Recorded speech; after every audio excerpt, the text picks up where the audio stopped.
7, 8, 9, 10. Ooh. 1, 2, 3, 4. Where is the? Where is it? Where is it? Where is the speaker? I don't want to be.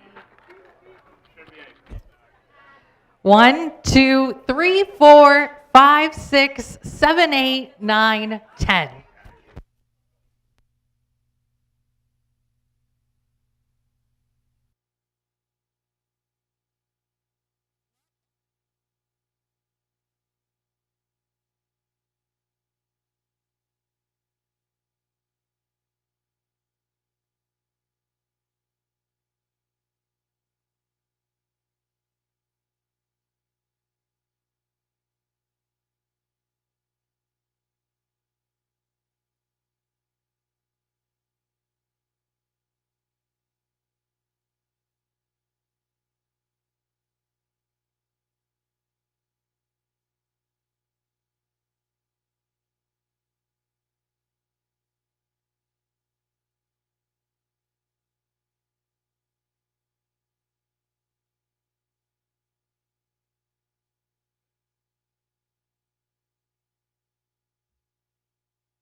Well, good evening, racing fans. Welcome to racing action from Grand River Raceway for this Friday evening Wiener Dog Night here at Grand River Raceway.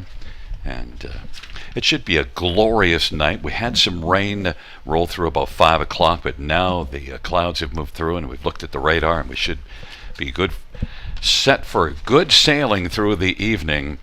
And we are currently about 14 minutes to post time to our first dash. Let's get a look at the changes on this evening's card of racing.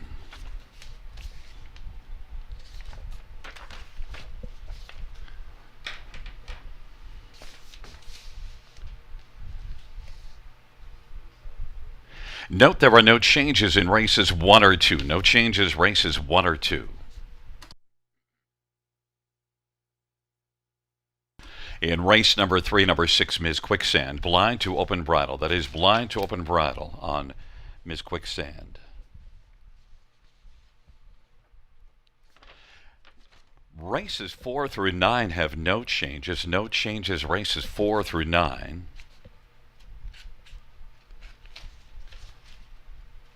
Race number 10 scratched is number 8 At Ease Hanover. Race 10 scratch number 8 At Ease Hanover. Those are all the changes that we have at this moment. Once again, reviewing races 1 and 2. Note there are no changes in races 1 or 2. It's time for us to quickly throw things to our handicapping expert for the evening, part of the big show tonight. We also have Wiener Dog Racing. And Rob, right off the top, I want to ask you, did you check out some of these Wiener dogs? You look at their pictures, and are you handicapping them? I do remember that Gus was the winner last year. Oh, absolutely, Gary. That's part of the fun for today, right? The Wiener Dogs have invaded Grand River Raceway, and it's the most adorable race of the season coming up, right? They're going to have those 3 elimination races after the 4th race. Going to play out just like a big harness race, right? There's going to be 3 elims where the top 3 will make the final. And of course, I did some handicapping. We talked beforehand. I mean, I don't. Gus has just been too good for them in the last 2 seasons. He's a 2-time champion. He's coming into it for a 3-peat. He's building a dynasty for Wiener Dogs, and he's my pick to win it all. But I also like Klaus and Phoebe in the other 2 eliminations. I went through the bios, and those are the 2 that I came up with. The other ones, but Gus is, and Gus doesn't always win his elimination. He's a dog that sometimes waits for the final for his best. So he's my pick there. But there's also 10 great harness racing dashes for us tonight on this fantastic Friday at Grand River Raceway. And maybe more difficult than the Wiener Dog races to handicap might be those 2 Prospect Series races for 2-year-old trotting colts and geldings, even though I do have my best bet in one of those divisions tonight. But in any event, 10 real exciting harness racing dashes this evening, and some horses that I really, really like on this card. But we'll come back in a bit and take a close at one of my favorite wagers here at the River. It's the early pick 5 with that guaranteed pool of $5,000, that low takeout of 15%. Gary, I'll be back in a little bit to break down what we like in that sequence.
8 minutes to post to the first of 10 harness racing dashes here at the river on this fantastic Friday night. And well, it's time to break down the early pick five, which has a guaranteed pool of $5,000 and a low takeout of just 15%. I'm very fond of this sequence tonight. We're going to play it very thin in the early legs, races 1, 2, and 3. Then we're going to spread out in the fourth and fifth race. But 4 and 7 for me here in the opening dash. It's only a game in Large on Looker. Right now, the 6-day longer, taking all the support. Don't have that one on my ticket, but happy to go with the 4 and 7. But we're going to hope the 4s are pretty live in the first 3 races. I'm singling the 4. It's Not My Vault in race number 2. Pretty sure he was a winner in both those qualifiers, even though the line doesn't indicate that.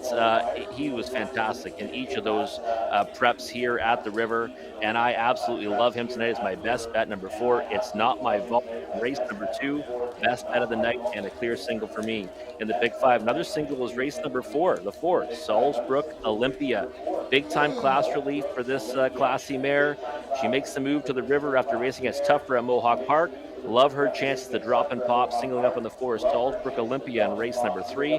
Now we're going to kind of get wild. We're going to spread out, and Gary's going to say, I didn't handicap these races. I did, but they're pretty tricky. Another 2-year-old trotting event in the Prospect Series in race number 4. We're going 1, 4, 5, 6, and 7, hoping we can get down a price in that leg. And then the final leg of the sequence, the muddy leg, race number 5, 2, 3, 5, 6, 7, 9. We're going really long in that one. I think it's kind of a wide open event, and if we're alive to that race, there might be some bigger payouts in the longer price horses. We'll be happy to have them. $12 for a 20-cent wager for my early pick 5. Let's see what Gary Guy has in store for us. Well, it didn't spend quite as much, Robert, and in that first race, right away, we already have a slight disagreement because I went with the 2 3-year-olds on the outside, the 7 and the 8, Larjan Looker and BJ's Choice, while you're on top with 4. It's only a game.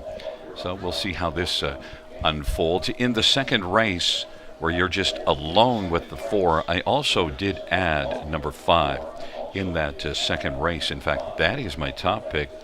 She's Manalishi and Lyle MacArthur.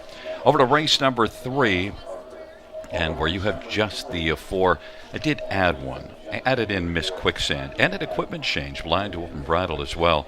And Miss Quicksand coming in off of a win and is back in the same class. I was afraid to leave that one out. But Salzburg Olympia has been facing much tougher and should be the one. I just wanted a little coverage there. Might not need it. Race number 4, well, where you went all over the map with a whole pile of horses. I just went only to the 4 Capitalist and 6 Macedonia. Narrowed it down, but it's absolutely a wide open dash, so I understand why you went much wider. And then in the 5th race, I have just the 6, 7, and 3. I always put them down in the order that I actually take them, and I like the 6 in there the best, Lady Get Lucky, but also the 4 and 7, or correction, the 3 and 7, the Turning Point and Mystic Wild Rose added in. So $9.60, a little lesser of a ticket there, Rob. Yeah, slightly cheaper for Gary's tickets. We've got 6 combinations where we can both be winners tonight. That would always be a nice way to kick off the weekend if Gary and I can both cash this early pick 5. But I think it's a nice sequence to play, and if you're here for the Wiener Dogs tonight, folks, you will not be disappointed if you play the ponies as well. You don't have to get too creative with the pick 5s. You can if you want to. You get the big payouts in that wager, but feel free to just jump in the win place and show pools or exacta, stuff like that. But this pick 5 does have a guaranteed pool of $5,000, that low take at a 15%. It's one of the best value wagers here at the river. And Gary and I will come back with a closer look at the opening dash of the evening after the post break.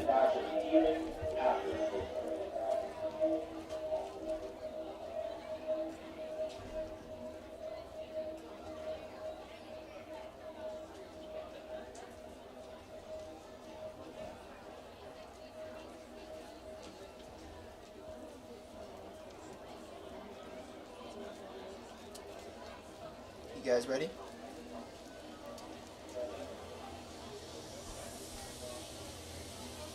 Yeah, I can hear you.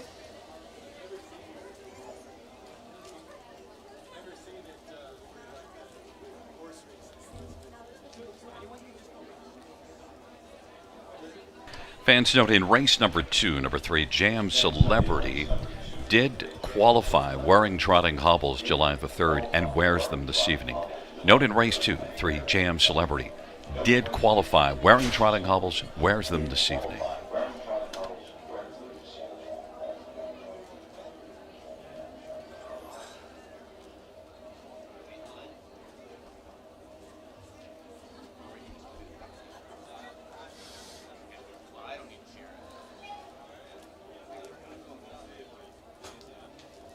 Yes.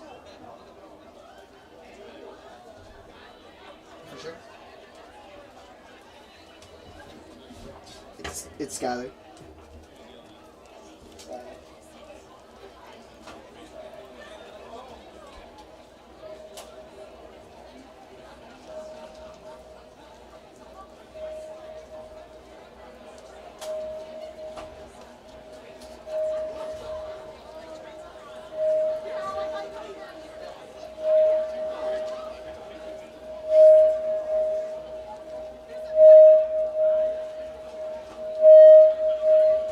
That's major feedback.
Field on post parade for race 1. 1 is Romantic Lou, Paul McKenzie for Blake McIntosh. Number 2 is Ace 44 Beaver, Austin Sorry for Kyle Bossens and Denise Carr. Number 3 is Singing with Jimmy, Mark McDonnell for Jody Cullen and Keith Hanna, and Jody and Ron and Travis Cullen are the owners. For It's Only a Game, Scott Calder for Bob McIntosh and Al McIntosh. Number 5 is Holyfield Hanover. Paul Davies rides and trains for Nicole Davies. Rides and trains for Nicole Davies. Number 6, Stay Longer. Travis Henry for Greg McNair and John Stamatis and Santovina. Number 7 is Lars Onlooker. It's Todd Ratchford for Patrick Bissett and Larry Lane. And number 8 is BJ's Choice. Jason Ryan for Mark Goddard and William Brown. It's a field of 8 for race number 1. Let's get right to it.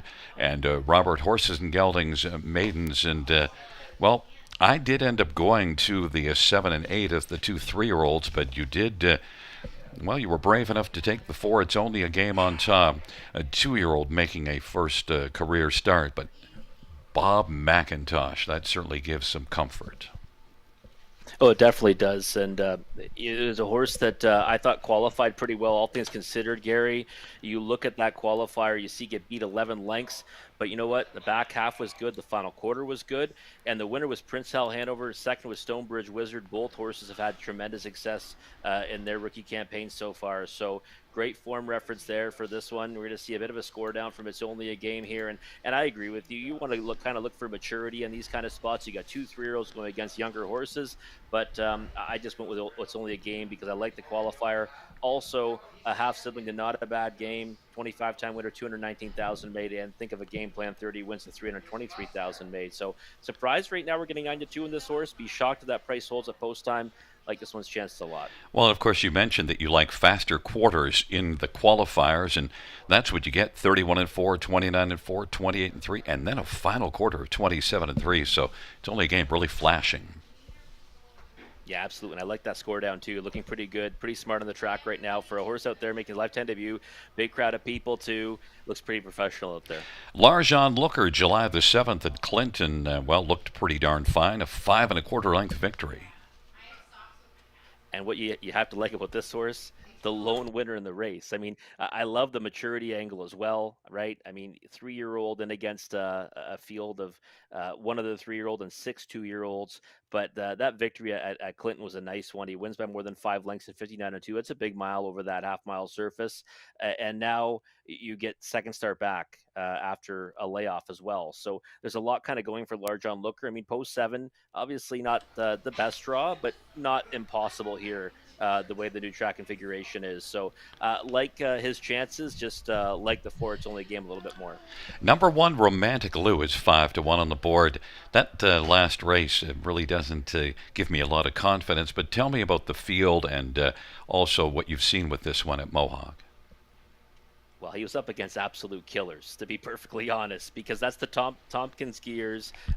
It's an open 2-year-old event, and Prince Hal Hanover was the winner. Light Up the World was an incredible second. That one's already come back to put forth an unbelievable performance last night at Mohawk Park. So you can't really fault him for getting beat by a wide margin. It's one of those ones that would throw. And the difference between that field and this field, it doesn't even kind of end up on any kind of a scale, Gary. So Rail Control, the qualifier I thought was decent before that, finishing third to Set Shot and the KC Crunch, who I think is a pretty decent horse as well, who was second to Light Up the World last night.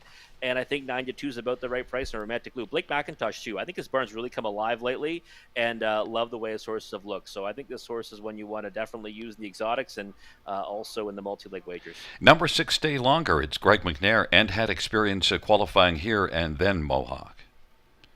Yeah, taking a lot of action throughout. This horse has taken money at every call. The qualifier here, good one, finished second, 2 minutes and 1. And then the one at Mohawk Park, obviously the conditions weren't that favorable, 3 seconds off, but he was under urging for a lot of the stretch drive. That's maybe what I held against him. Put him in the 4th spot. Obviously he's a contender, but wow, the money continues to pour in on him. 9-5 right now, Gary. It's a field of 8, race number 1 on Wiener Dog Night here at the River, taking up their positions. Romantic Lou, Ace 44 Beaver, singing with Jimmy on the inside. In the center, It's Only a Game at Holyfield Hanover. The outside, Stay Longer, Lars Onlooker, and BJ's Choice. It's a field of 8, race number 1.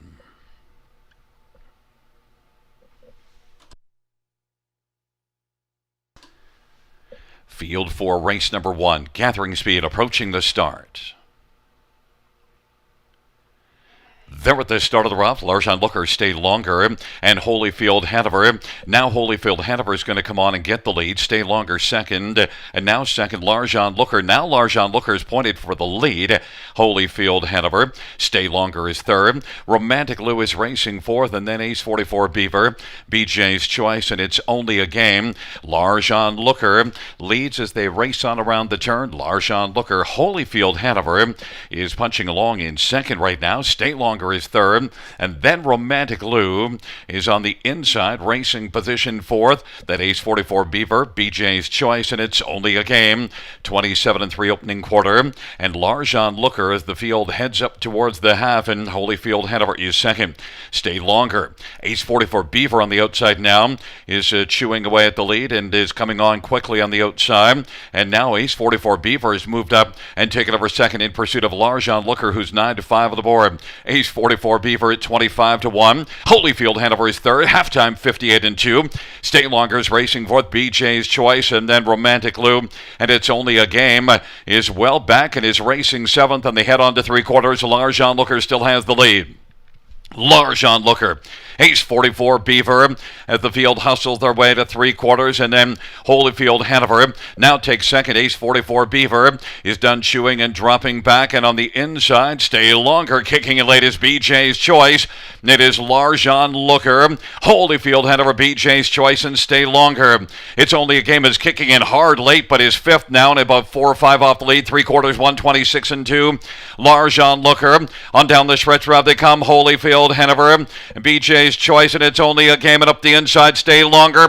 BJ's Choice on the outside, on the inside, Larjan Looker.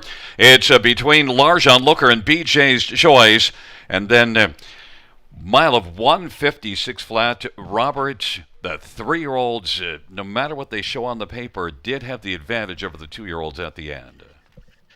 Yeah, they sure did. And you know what? That's an angle that I always go with, Gary. And I'm kicking myself right now that I didn't just stick with that game plan this evening. But, you know, it's only a game, the 4.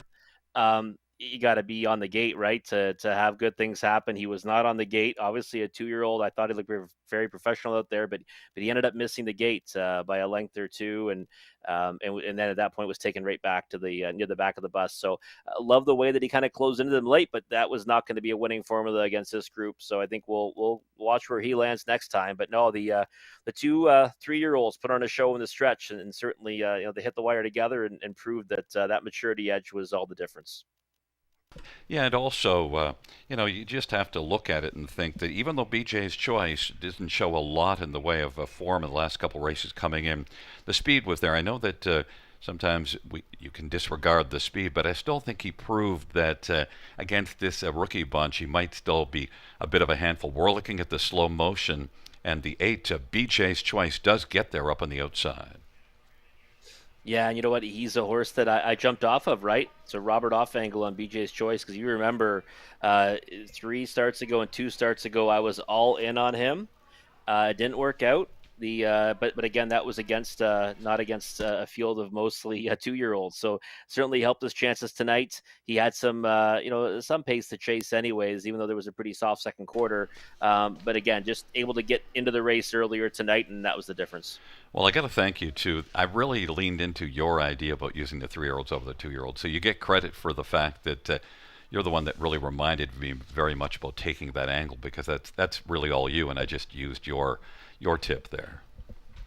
Well, I mean that's great, but and I appreciate that, Gary. But I wish I used that tip, because I'm busted out of the pick 5 when I love a horse in race number 2. Yeah, and I guess he did get bet down to 5-2, so maybe a few people listened to me using your advice and saying you got to back these 3-year-olds against the 2-year-olds. It comes in 8-7, and then the one that you liked next, it's only a game, the best of the 2-year-olds, and Holyfield Hanover was actually pretty good, Rob. He was, and you know what? Again, I'll definitely come back to it's only a game. I thought it was a pretty good effort, all things considering. You know what? First 8-hole winner of the meet, I think. Pretty wild, isn't it? We thought the 8-hole would not be as difficult over this new 5/8 mile surface, but pretty sure that's the first one of the meet. Was 0 for 46 as of July 8th. So I'm pretty sure the last couple of cards we didn't see one there from a winner from there either. Back in front of us is number 8, BJ's Choice, a 3-year-old Big Jim Bay gelding, owned by William Brown, trained by Mark Goddard. Jason Ryan is the winning driver, and it's the first win for BJ's Choice, 156 flat.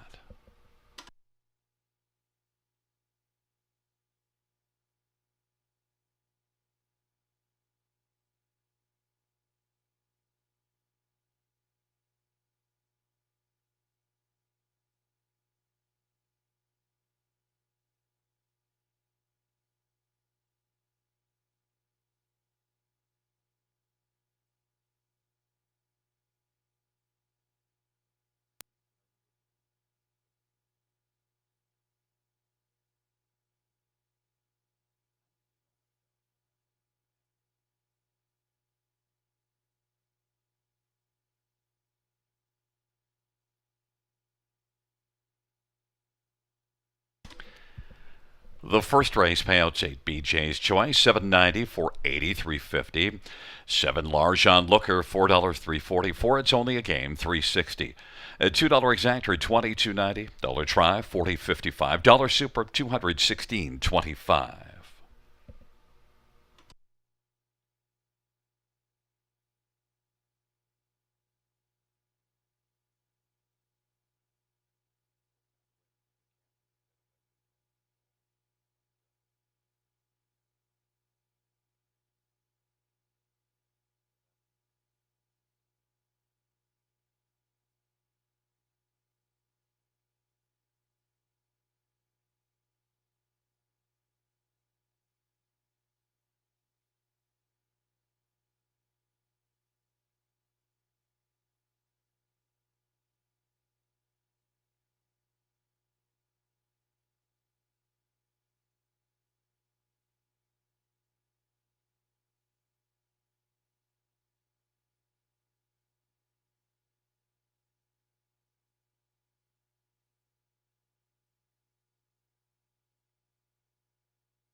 First race order finished from the top, 678 34521. That's 678 34521.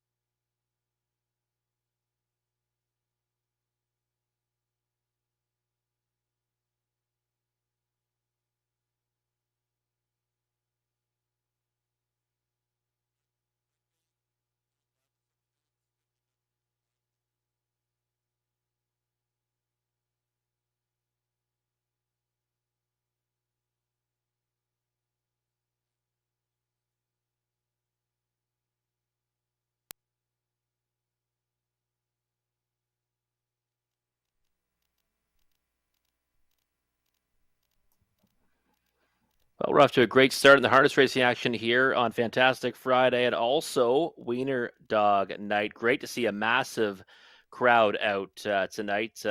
You bring the Wiener Dogs and the people come out in droves, and thank you for coming out to Grand River tonight to check out the Wiener Dog races. BJ's Choice has job done in the opening dash, but now it's time for the early pick four starting right here in race number 2.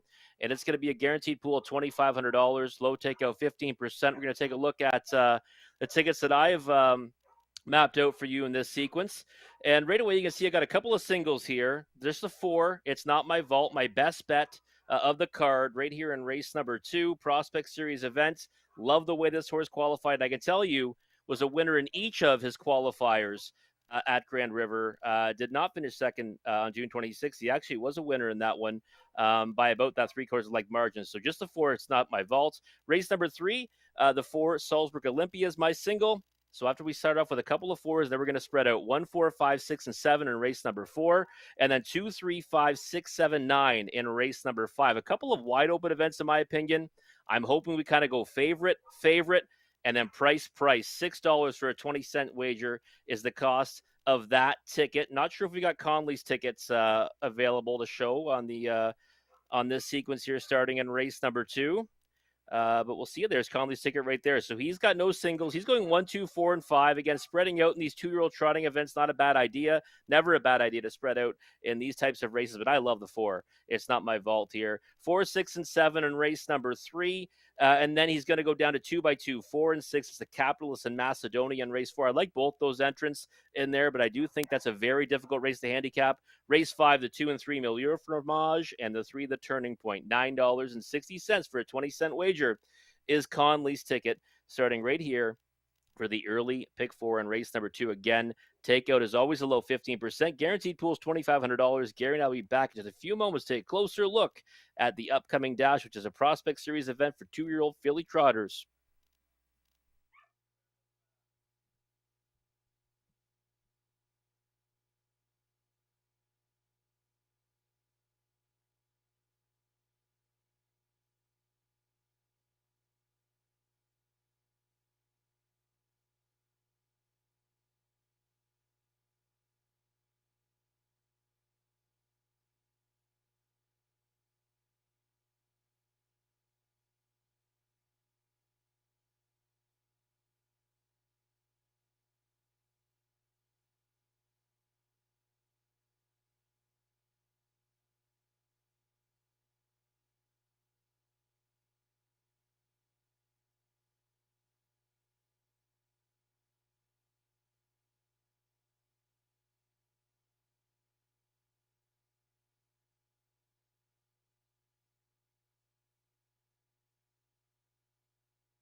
Field for the second on parade 1 is Hamac Glider, Nick Stewart for Vic Putty and Hamac Farms and Rodney Locke. Number 2 is Cali Tricks, Jason Ryan for Paul Reed.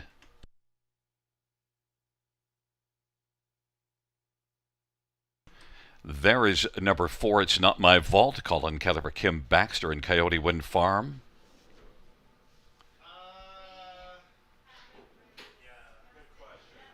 Number 3 is Jam Celebrity, Todd Ratchford for Eric Nadeau. The owners are Louis Waugh, Michel Attard, Jean Allaire, and Francis Richard Incorporated.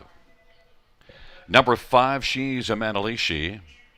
Lyle MacArthur drives and trains for Linda Welwood and also Murray Nielsen and Tammy Aspen.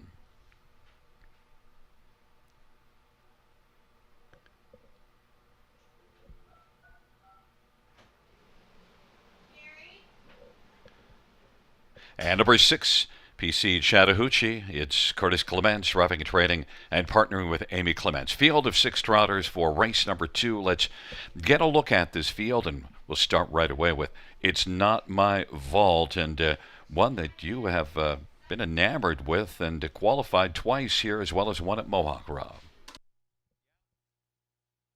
With this one, Gary, on June 26th, caught my eye.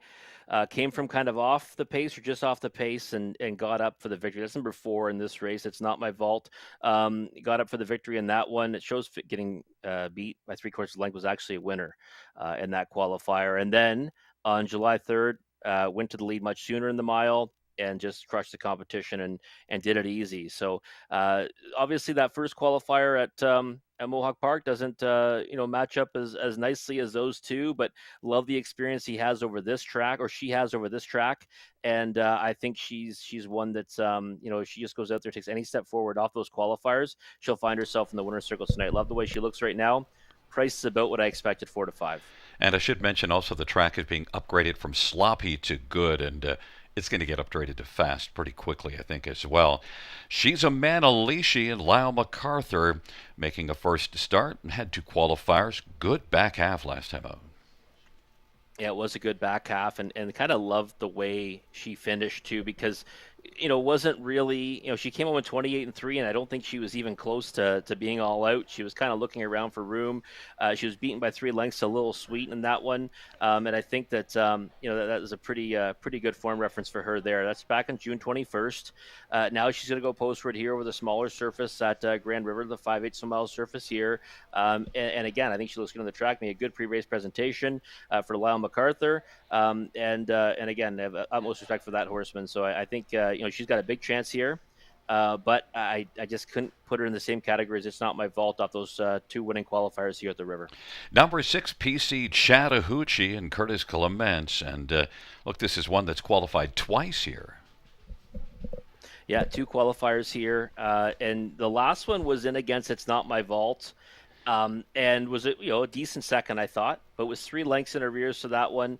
And I thought maybe under a little bit more urging than It's Not My Vault was, but it wasn't anything, they weren't certainly going gangbusters at all. But last quarter was 29 seconds flats. And I typically, like the PC horses, right? When they come out as 2-year-olds, on the trots. I think this is one that's got a chance to land somewhere on the ticket. Maybe if the trip ever works out, might have a chance at the lion's share of it. But I think she's racing for maybe the lower end of the exotics with one leg. It's Not My Vault in here. Number 2, Cali Tricks has had 4 qualifiers. The thing that concerned me, one of those qualifiers was here and made a break here. Yeah, made a break here. That's obviously always a concern, right? The one qualifier over this service was a break in stride. Last time it was only like 4-horse field, I think, and got beat by a pretty wide margin to Exquisite Taste. That horse finished second and a gold last night at Mohawk Park. So I think there's certainly something there for Cali Tricks. I think might be handled carefully tonight. I think, again, one I'm going to use on the exotics underneath and keep an eye on her for next time. Well, the field for the second race, a 2-year-old trotting fillies in the Prospect Series. Hummock Glider, Cali Tricks on the inside. In the center, Jam Celebrity, It's Not My Vault. Him to the outside, She's a Manalishi, and PC Chattahoochee. It's a field of 6. It's the second race.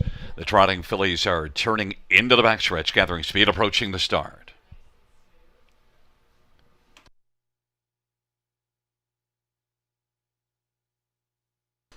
Field for race number 2. is at the start of the rough, and she's a Manalishi with Howmac Glider on the inside as they work on around the turn. Howmac Glider now is going to use post one to grab the lead. Then she's a Manalishi, Jam Celebrity. Then it is PC Chattahoochee, and back to It's Not My Vault, and way back is Cali Tricks with a break in stride. Howmac Glider's got the lead. Advantage 2 1/4. She's a Manalishi is second. Jam Celebrity is racing third right now. Then It's Not My Vault and PC Chattahoochee. Howmac Glider 6-1 on the board. Leads as they work their way on around the turn, but she's a Manalishi at 4-1 is racing position second. Then it is Jam Celebrity. It's Not My Vault. The 3-5 favorite is on the inside fourth, and now PC Chattahoochee is racing fifth. But it is Howmac Glider off that 31-2 opening quarter, heading up towards the half. Howmac Glider is on top. She's a Manalishi is racing position second as they work their way on towards the half off that 31-2 opening quarter. And then it is Jam Celebrity third. Still fourth, It's Not My Vault. Hasn't opened the vault just yet. And then it is back to PC Chattahoochee. Howmac Glider at 6-1 still leads. Halftime 103-1. There goes It's My Vault now. Is moving on the outside. She's a Manalishi is still second, but It's My Vault has come on to take over third. Then Jam Celebrity, PC Chattahoochee. It's Howmac Glider, but now It's Not My Vault is kicking into high gear. Half was 103-1, and they head on by the three quarters. Howmac Glider. It's Not My Vault to the outside is racing position to second, and inside third, She's a Manalishi. Then it is PC Chattahoochee and Jam Celebrity, three quarters, 133-2. Howmac Glider at the heel turns for home. It's Not My Vault on the outside. Has dead aim on Howmac Glider, has been game. Howmac Glider, It's Not My Vault on down the stretch rod they come. Howmac Glider, It's Not My Vault in the final strides. It's Not My Vault gets there. Howmac Glider, She's a Manalishi, and PC Chattahoochee. 3-5 on the board for It's Not My Vault. Made you wait till the final strides, Robert. Colin gave me gave me some heart palpitations too there, Gary. I'll be honest, I didn't think she was going to get there, only because obviously at a pace disadvantage. I think Colin obviously knew what kind of horsepower he had under him. He qualified her in each of her last two here at Grand River. I just thought that Howmac Glider had that big pace edge turning for home, and it was going to be really tough to run that one down. So, listen, you can see the body language though, right? There's a lot less body language from Colin Kelly than there is from Nick Stewart, and I think no matter what, we're going to follow this one going forward, because I thought that was a fantastic effort. Yeah, and he really doesn't start to try to get her attention till very late, and even then he doesn't seem to be overly concerned, and he gets by enough, but still, when it's the only one you've got and it's on the board as a heavy favorite, you'd like to see them get there a little sooner, but they don't put that on the win check. Yeah, no, they don't, and I'm not a driver, right? So obviously I don't I can't judge it like they can out there. But in any event, It's Not My Vault. Like I said, I really caught my eye in those two qualifiers, and oddly enough, the reason why he's probably listed as being second, or she's being listed as being second 2 qualifiers back, is because Colin timed it right in the final strides and she was flying. So that's probably why it was tough to catch. She actually was a winner in that one. But in any event, 3-5, she gets home. They're showing the one Howmac Glider on the screen right now, but the winner was It's Not My Vault. Don't scare me there, folks. And Howmac Glider is one that you got to talk about. Raced really, really well. And Howmac Glider, we didn't talk about that one. We didn't use her, but finishes second. Game effort. No, yeah, and the recipe that we see so often, right? Mohawk Park, racing those tough maiden groups there with a lot of good trotters making their first appearances. And she obviously gets beat by wide margins, but now softer here at the River and Prospect Series event, and went a long way in the lead before just getting clipped at the wire. And we're just having a little trouble finding It's Not My Vault. Maybe it's hidden inside the vault, but nonetheless, you didn't have trouble finding this one on top. 3-5, the fans found It's Not My Vault as well. She's a Manalishi, I thought, gave a solid enough effort, and one that, that was a first career start. Yeah, we'll track her as well, Gary. Like I said, I love the way she qualified June 21st, and she was my main player underneath. That didn't work out, but I think that yeah, she's one to watch going forward. I think she raced pretty well, all things considered. Well, at least you're off to a good start to the pick four after getting knocked out of that pick five. There is It's Not My Vault coming back in front of us. It's Not My Vault is a 2-year-old The Bank Bay filly owned by Coyote Wind Farms and Kim Baxter. Kim's also the trainer Colin Kelly, the winning driver in her career debut. 202 and 3. It's Not My Vault.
The second race payouts for It's Not My Vault. 350, 270, 240. 1 Hamac Glider, 440, 310. 5 She's a Manalishi, 270. Double of 8 and 4, $2 ticket, 1770.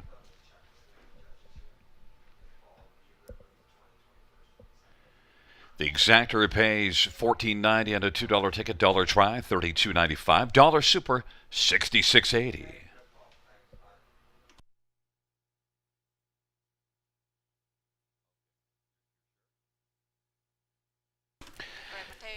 And fans, while we have a moment, we'd like to welcome in our host for this evening for the Wiener Dogs. And down trackside, we have the lovely Tiana. Tiana, how are you doing down there?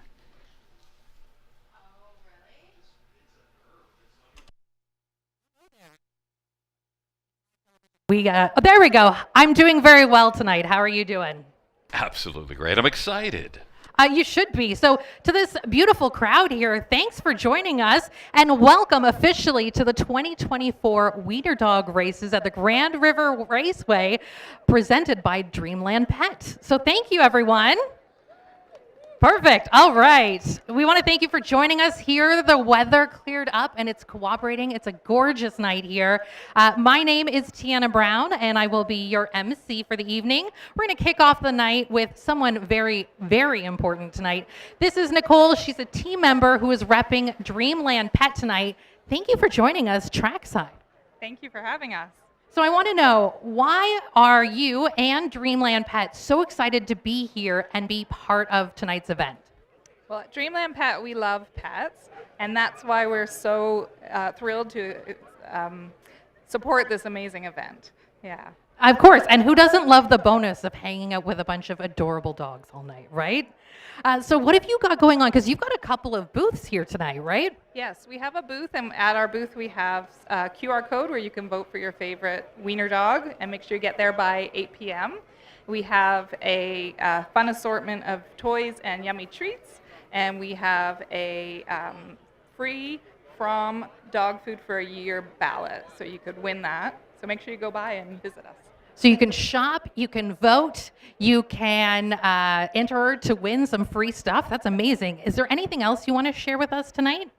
Yeah, if you haven't come around to Dreamland Pet yet, make sure you come and visit us and see why people have come from all over to, we have the largest selection in the area. We have a do-it-yourself dog wash. We have we're a great resource for pet parents. And we have training hall with obedience, play groups, and scent training, which the wiener dogs love. So, Literally one-stop shop for everything pets. That's incredible. And you are nearby, right? yes, we're right next door, so come and check us out. And your website too, right? Yes, we have. You can shop online. We do free local delivery, and it's dreamlandpet.ca. Thank you so much, Nicole. Make sure you guys check them out. They're in the grassy knoll over just over that way. To my left, your right. They're also in the captain's quarters as well, so make sure you check it out. We're going to be back after horse race number 4. That's when we'll watch the 3 wiener dog heats battle for top dog. That is why you guys are all lined up here tonight. And then after horse race 6, we'll have the final showcase race. But stay tuned, enjoy the horse race, and until then, I'm going to leave you with the one and only Gary. We're currently 7 minutes to post time to race number 3.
Field for race number 3 on parade. 1, Sports Duchess. Travis Henry for Gerard Demers. The owner is Allison Hepburn and Sean Brisebois. Number 2 is Lola's Sunshine. Anthony Hahn for Scott McNiven and Bradley McNiven and Thomas Broadhurst and Bradley Douglas. Number 3 is Starlight Dancer. Daryl Thiessen for Melissa Lamoureux and a number to company from Ottawa. Number 4, Salzburg Olympia. Colin Kelly for Vern Cochran and Edward Gork.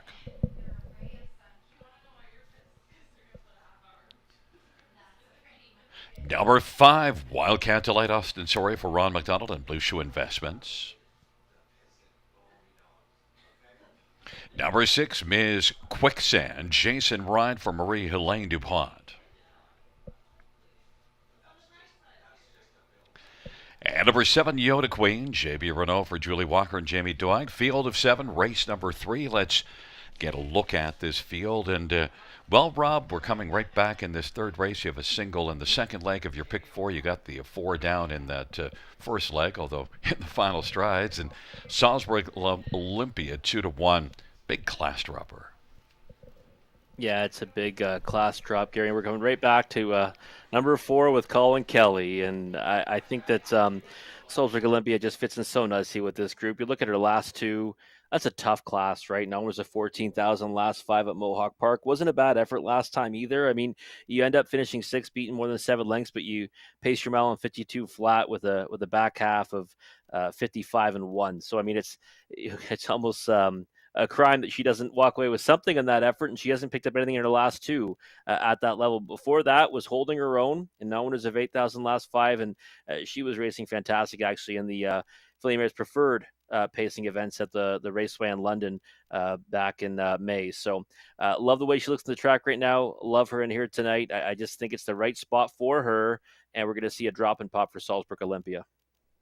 Should also mention that even though the track says listed as good, at the rate that things are warming up and drying up here, I wouldn't be surprised if this race goes plenty fast and the track is perfectly fine. Miss Quicksand at equipment change, blind to open bridle, off a win here. Yeah, off a win. And, you know, it's a good point, right? I mean, this should be a pretty quick affair. I mean, this plays out almost like a preferred event, right, on the Bees, Gary. It's a top pacing condition class for fillies and mares. Really nice horses in it, and Miss Quicksand's one of those. Nice victory for her last time, getting back to the river, right back in the winner's circle. She's won this class in each of her last 2 tries in it. A couple of races at Mohawk Park in between, and I mean, she wasn't, she finished behind Salzburg Olympia in one of those efforts. So that's kind of a form reference, I think. But I think Miss Quicksand's in with a chance here.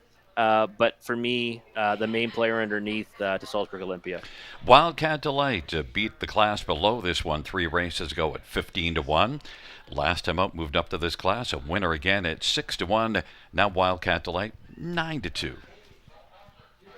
Yeah, 9-2 today, and I think that's probably about the right price on her. The win 3 back was amazing. Post 7, went to the lead, took on all challengers, and wins last time out. Another nice victory. She gets past Major League in the dying strides. She got tired in the late stages. She's a speedster, loves to chop it out, and Wildcat Delight's one that's kind of versatile in her racing style. So I don't think she's without a chance tonight. I just think that this is kind of deeper waters for her, right? Like Salzburg Olympia, I think's been racing pretty well, all things considered, and this is a much softer spot. So Wildcat Delight's one. I mean, using the exotics, but I mean, if you like her at 9-2, she's not a bad price.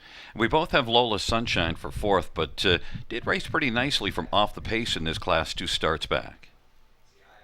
Yeah, she was, and the thing is with her too is that she's kind of a versatile type. She can kind of hold her own for position off the gate, or she can kind of race from way out of it. Was a winner 3 starts ago here in a softer class, then kind of followed it up with a nice third from off the pace, June 28th, in a race won by Miss Quicksand. So I just thought that she might kind of get lost in the mix tonight. I think you're going to see Salzburg Olympia, either if she doesn't get forwardly placed, she'll probably make a move in the middle stages. You'll have Miss Quicksand probably, with a similar idea as well, and one like Starlight Dancer is probably going to try to chop it out. So I just think Lola Sunshine might have to settle for a smaller share, maybe bottom end of the Trier Super. And I'm interested what Sports Duchess can do from the inside. Moves back up in class, but this could fit. Yeah, she doesn't look out of place against this group. I think this class kind of came up particularly difficult this time around, though, right? So it is a massive kind of leap in class. You're jumping over a class altogether. But I think she fits with them, and I wouldn't be surprised to see her get a piece of it. Sports Duchess, Lola Sunshine on the inside. In the center, Starlight Dancer, Salisbury Olympia, Wildcat Delay. And to the outside, Ms. Quicksand and Yoda Queen.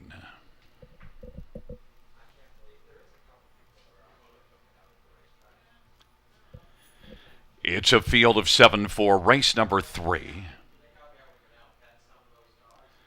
Field for the third is at the start and they're off. And Starlight Dancer is going to leave out quickest of all with Wildcat Delight. Lola Sunshine on the outside, Miss Quicksand. And Sports Duchess is going to press on through from the inside. But Starlight Dancer has got the early lead. Sports Duchess second. Salisbury Olympia is looking for a seat on the pylons and will find it third. Lola Sunshine, Wildcat Delight, Miss Quicksand, and Yoda Queen. And Starlight Dancer at 24-1. Dances on around that turn to the opening quarter. Sports Duchess is getting a nice trip. 27 seconds, the opening quarter. Salisbury Olympia is racing position third. Then Lola Sunshine and Wildcat Delight, Miss Quicksand, and Yoda Queen. Up at 27-second opening quarter, they head up towards the half. Starlight Dancer with the lead. Sports Duchess sports the pocket position, and Salisbury Olympia is racing third. Lola Sunshine is fourth, and now to the outside, Miss Quicksand is starting to come on. And then it is back to Wildcat Delight. Yoda Queen on the outside trailing. It is still Starlight Dancer at 24-1, the half in 56. But there goes Salisbury Olympia right now. Salisbury Olympia pulled to the outside from third, has taken over second, and has dead aim on Starlight Dancer. Salisbury Olympia, and Starlight Dancer. Sports Duchess third. Then Lola Sunshine, Miss Quicksand, Wildcat Delight, and Yoda Queen. Salisbury Olympia leads as they race the run to the top of the stretch, but Sports Duchess wheeled out and is coming after Salisbury Olympia. 1:24 3, the three-quarter time. Salisbury Olympia at the field turns for home. Sports Duchess is racing second. Salisbury Olympia and Sports Duchess. Salisbury Olympia is sharp to the finish and is going to win it. Sports Duchess second. Then third appeared to be Ms. Quicksand and then Lola Sunshine. Mile of 1:53-1. And I mentioned, Rob, I thought the track would be plenty fast enough in here. That's a good mile time. And Salisbury Olympia was the best in there. Yeah, certainly a nice mile, 53-1, and yeah, she was much the best, Gary. Kind of exactly the trip I expected her to go too, right? Leave just enough to kind of not be too far out of it. She gets away in the 3-hole, kind of bides her time. And Colin knows he's got the best horse in the race. He comes first over, ends up putting away the pace setter, Starlight Dancer, and then Sports Duchess, I thought, did make a nice little go of it there in the final turn, but she just can't go with Salisbury Olympia in the stretch. I mean, she's been facing so much tougher horses. It's like, taking the ankle weights off tonight, facing this group, and now you get to go and do your thing and get your confidence back by getting to the winner's circle. So another nice steer by Colin Kelly. He's in for 2 now, both from post 4, a couple of singles for us too in the pick 4. But again, you like Sports Duchess there for a piece of it. Nice second there at a big price of over 20-1. Yeah, 25-1 currently on the board. But the key for Sports Duchess was able to get out well, get that pocket trip, and then was able to wheel out. And Sports Duchess is one that overall has some class and, just needed that inside post to get the trip. Yeah, exactly. And you know what? The pole position has had so much success here. The new service, we were kind of worried about it, thinking that spot might get lost in the mix, might be hard to leave from there. But horses with that tactical speed have been able to push out and get nice spots off the gate, and that's really, what she did there, and rewarded for it, right? Finishing second, and we kind of had an inkling like Miss Quicksand probably be racing from further off the pace tonight. She was, but she did close up nicely for a piece of it. But again, I think they were all in deep water tonight facing Salisbury Olympia. And you know how I love to split the favorites now. Actually, Miss Quicksand at 4-1 winds up being the third choice, but just a narrow third choice. But Sports Duchess at 25-1 does the job. Yeah, you know what? That's how you get the payouts in these exotics, right? We know if you come in favorite, or favorite, third favorite, it's going to end up not paying very much. You split them with 25 to one shot, then throw another one in the fourth spot. It's going to help the Trine Super. Well, you got your two singles in races 2 and 3 out of the pick 4. Both home in front of us. Colin Kelly doing it for you. Salzburg Olympia. A 6-year-old Big Jim Black, marrowed by Edward Gork of Sudbury. Vern Cochran's the trainer. Colin Kelly with a driving double and the 4th win this year, 27th lifetime. Salzburg Olympia, 153 and 1.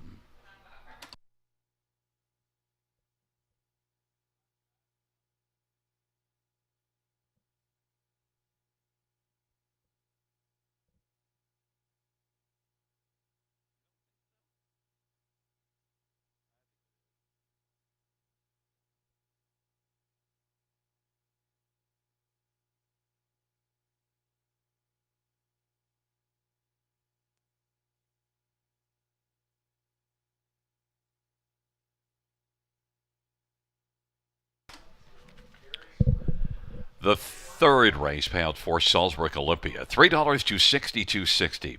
1 Sports Dutch is 12.30, 6.10. 6 Ms. Quicksand, 2.90. $2 exactor, $37. Dollar try, $62.95. Dollar super, $245.40.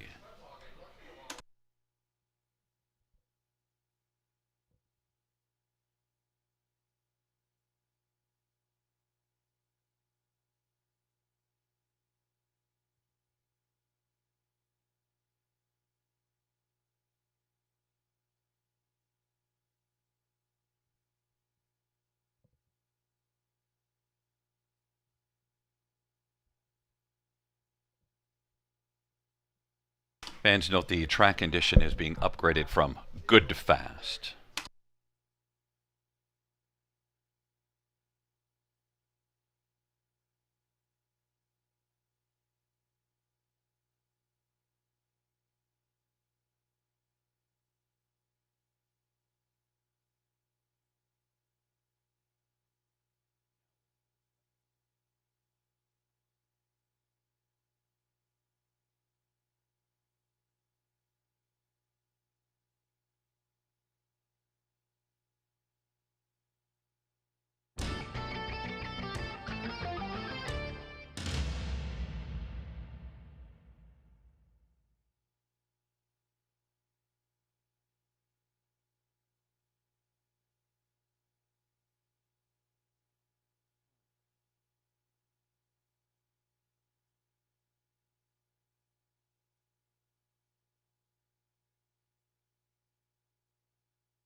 Third race, or who finished from the top, is a 2461537. That's 2461537 on the bottom.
Field for the fourth on parade one, Simi Zoom. Jay Harris for Lacey McCabe, and the owners Glenview Livestock and Cheryl Cherry.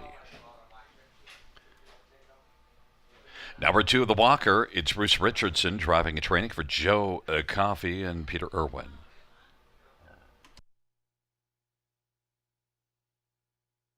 Three is Chambro Cash, Tom Smith for Jane Walker and John Breyer and Randy Breyer. Number 4 is Capitalist, Eddie Green for Keelan Green and Celeste Hill. Number 5 is the Emmett, Scott Calder for Matthew Trelford and Matthew and Roy Trelford.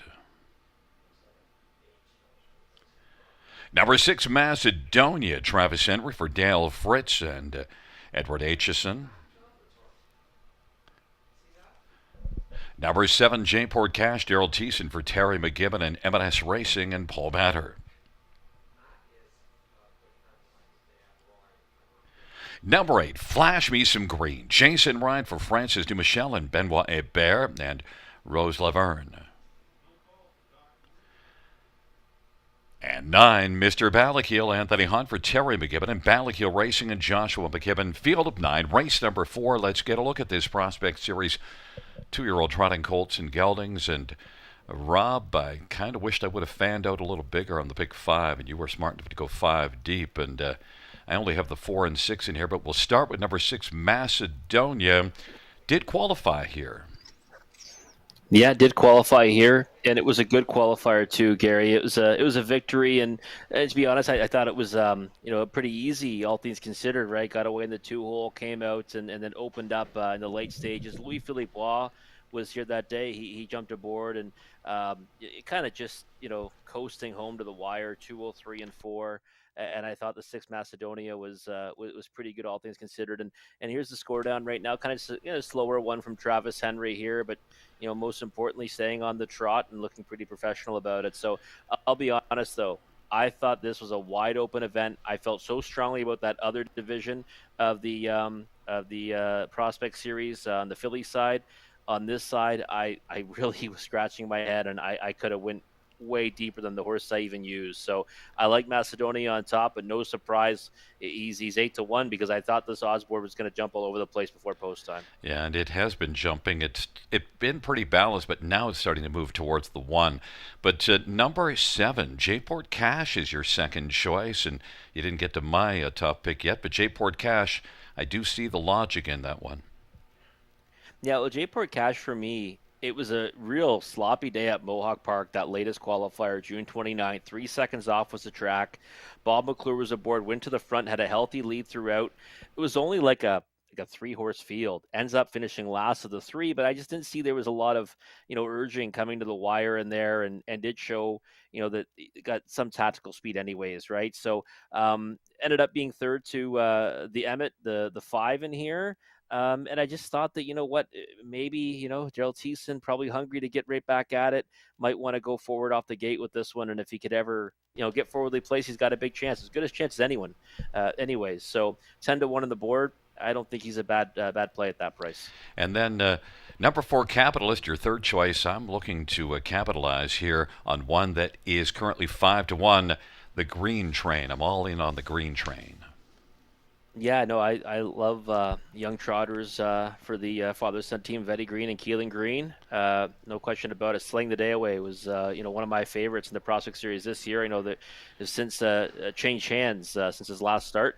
But this is one that when I spoke to Eddie Green in the Winter Circle at Dresden for Slaying the Day Away, he actually mentioned that the Capitalist was one that they were pretty fond of, that was coming up of a couple of good qualifiers, and I like the most recent one the best. Got beat 8 lengths, but I thought came home pretty nicely in 29-2, and I think should be in the mixed road against this group. But 5-1 on the board because, like I felt about it, the betting public doesn't know what direction to go in. And Keelan Green has sent out 12 horses this year and got 7 wins, so giddy up, Keelan.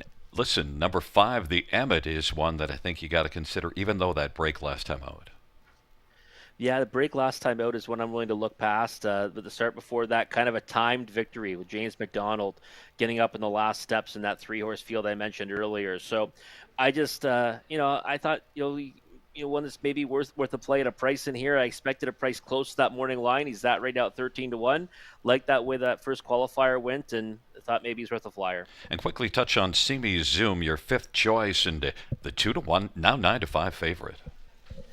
And I mean, I thought he would take support. Didn't think it'd be that much support. I guess, pole position, I don't always like for young trotters. That's the first knock I had against him. But I guess really coming out of the same qualifier as It's Not My Vault. I always talk about key races, so I probably should have had him in my top 4. I was using him in the multis. But yeah, it was only a length and a half away from It's Not My Vault. So I think Simi Zoom, one that has a big chance in here, but just don't like the price. And has dropped down to 6-5, now 7-5.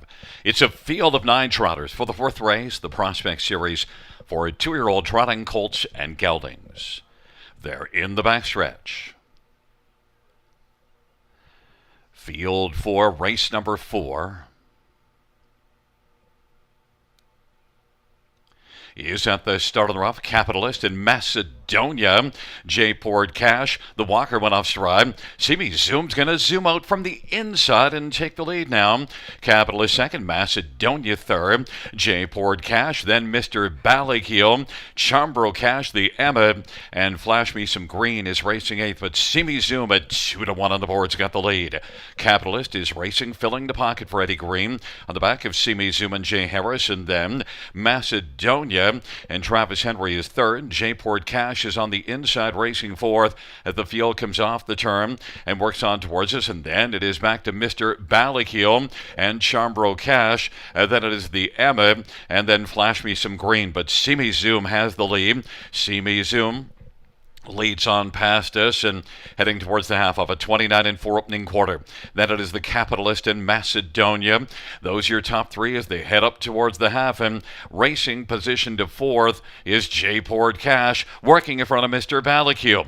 Then Chambro Cash and the Emma and Flash Me Some Green. Simi Zoom and Capitalist is staying second right now. Macedonia third. Half was 101-2, a 31-3 second panel breather for Simi Zoom. Capitalist. Now J. Poured Cash is starting to move on the outside, and racing 4th is Macedonia. Simi Zoom and J. Poured Cash now is coming on the outside, and Capitalist is still riding along to the pylons, and racing 4th is Macedonia.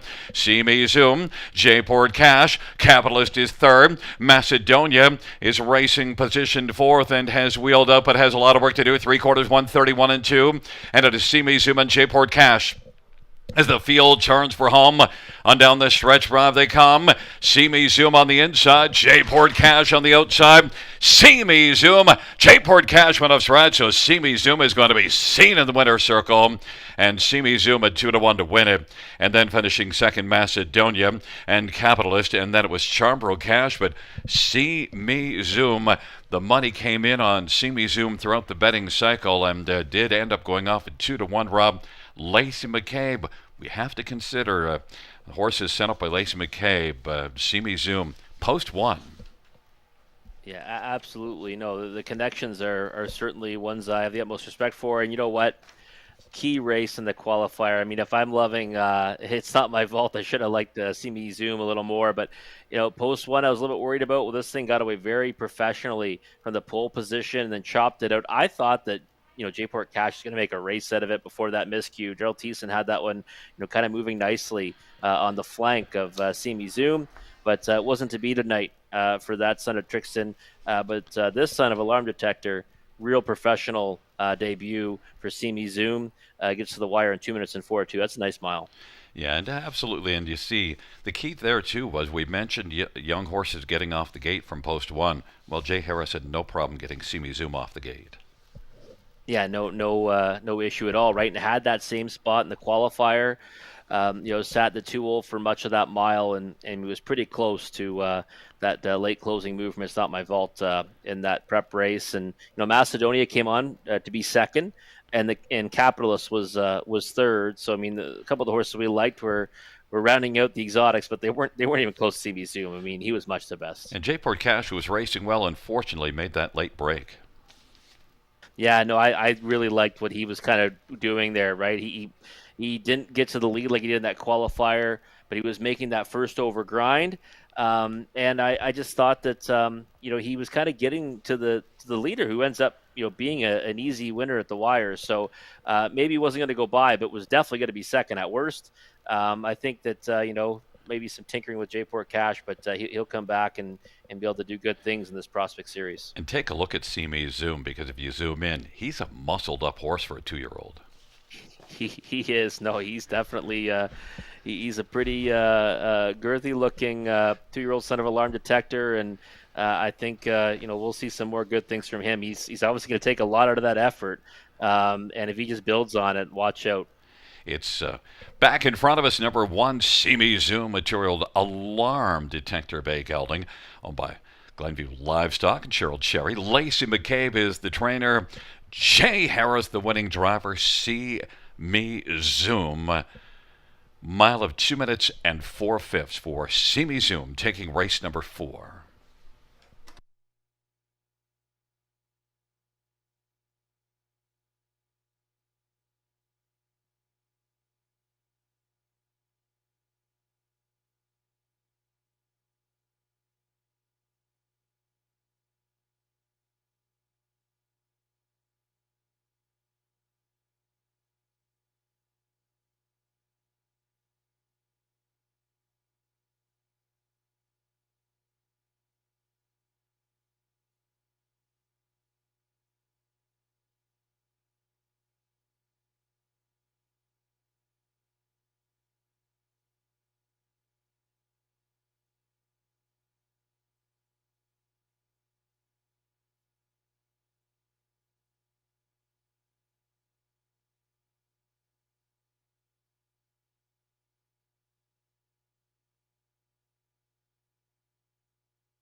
The fourth race payouts: 1, Simi Zoom, 610, 340, 270. 6, Macedonia, $4 and $3.30, and 4 Capitalist, $3.80. $2 exactor, $22.80.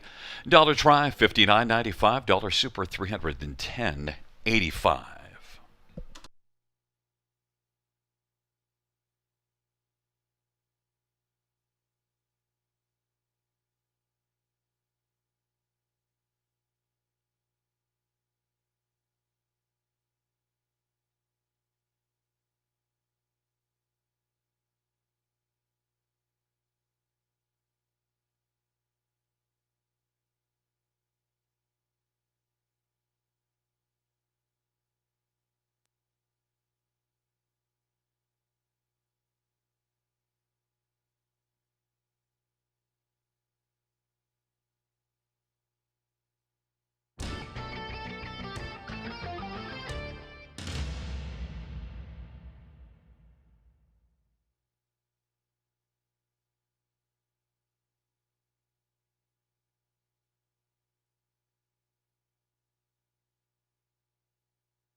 The fourth race over a finish from the top is a 194-362-785. That's 194-362-785.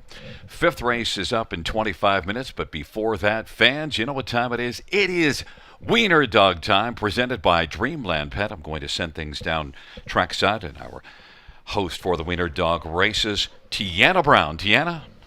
Thanks, Gary. All right, so our Wiener dogs are ready to meet their adoring fans. Are the fans ready for the dogs? All right, so in just a moment, I will turn it over to Gary to introduce the adorable Wiener dogs in our first heat of the night. But before the race starts, I'm going to tell you how this works. If you've never been here before, I'm going to tell you what to expect. So we're going to run the first of 3 races right now, and we will get the top 3 of that race, and they'll go on to the finals, right? The big race, the big show. That will take place after race 6. Now, our dogs are lined up down this way, so I think they're ready to go.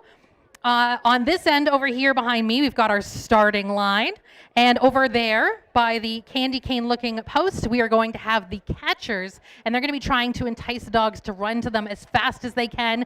They all have different techniques, so sometimes it's treats, a toy, the favorite parent. I mean, we all know the techniques, right? So the holders are going to need to make sure that all paws stay behind the start line until the man, Gary, calls out the official 3, 2, 1, go. Then you're going to see them take off, run as their tiny little legs, or fast as their tiny little legs can get them, and meet them down at the catchers. The first dog to the catchers wins. So that being said, Gary, I think it's time for some introductions.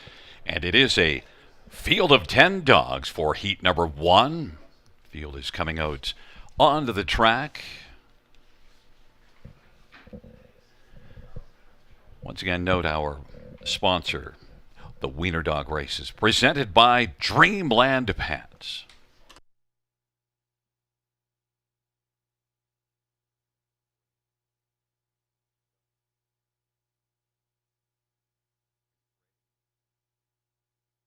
Number 1 is Archie, a 1-year dapple. He loves to act like a big guy with Mom's German Shepherd and completely bullies her golden retriever. Number 2 is Buddy, 8 months old. A miniature short-hair Buddy is a rookie racer looking to win his first race. He's very sociable and lovable. Number 3 is Calvin. He's a standard, and Calvin loves to run around with his big sister and enjoys car rides with his ears flapping out the windows. Number 4 is Frank, who's 10 months old, a short-haired mini. Frankie is a sweet but fierce competitor.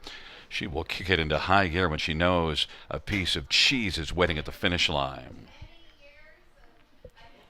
Number 5, well, we'll just wait a second to get a little bit caught up. Number 5 is Klaus, a 1-year long-haired. He's known as world's worst walker, but did win Port Dover's Wiener Dog race this year, so we've got a winner. Number 6 is Mia, a 1-year long-haired chocolate red. It's little Mia's first time at the races. She's also into something full of life and demands, often getting her way. Number 7 is Molly, and Molly's a mini Isabel Tan smoothcoat. Molly's a city dog turned country. Number 8 is Olive, who's 3 months old, a miniature. Belly rub, sunbathing, and treats is all she ever wants. Her nickname is Ollie. Number 9 is Rhizome. She's a 1-year short-haired miniature. His name has 2 meanings, botanical and philosophical. When he wants to make friends, he screams at the other dogs. And number 10 is Romeo, and 3.5 months old only, long-haired miniature. Romeo is a brave baby boy who's full of love. That's the field for race number 1, field of 10 Wiener dogs, ready to find out who will be our top 3 wieners in this first heat.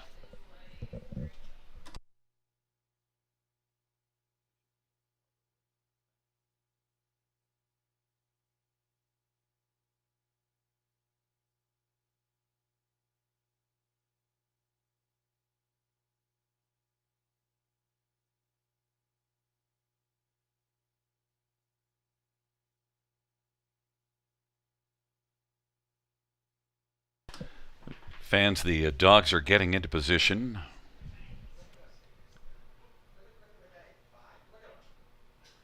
And it looks like we're all in position. And don't take off till I say go. In 3, 2, 1, go! They're off and running. The Wiener Dog race has begun, and, well, it looks like the one Archie was the winner. And then, I don't know, fighting for a second was Calvin. There was kind of a little bit of interference, but I don't think Calvin cared about that. He was just going to get there. I believe it was Archie and Calvin, and I didn't see which dog Calvin beat up to get to the winner's line first.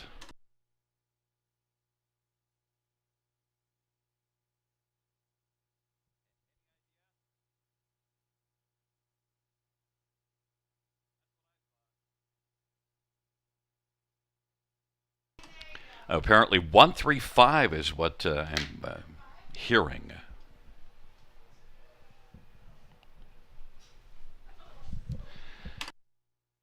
Field for the second miniature dog race on Post Parade. And note that one is Charlie, a 1-year-old, short-haired dapple. Charlie is spoiled, stubborn, but loyal doggo.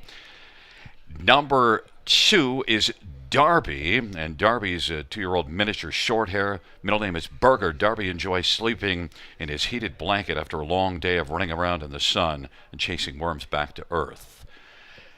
Number 3 is Duke, and Duke is 3 years old, a mini dapple. Duke enjoys spending a day guarding the house and barking at delivery drivers.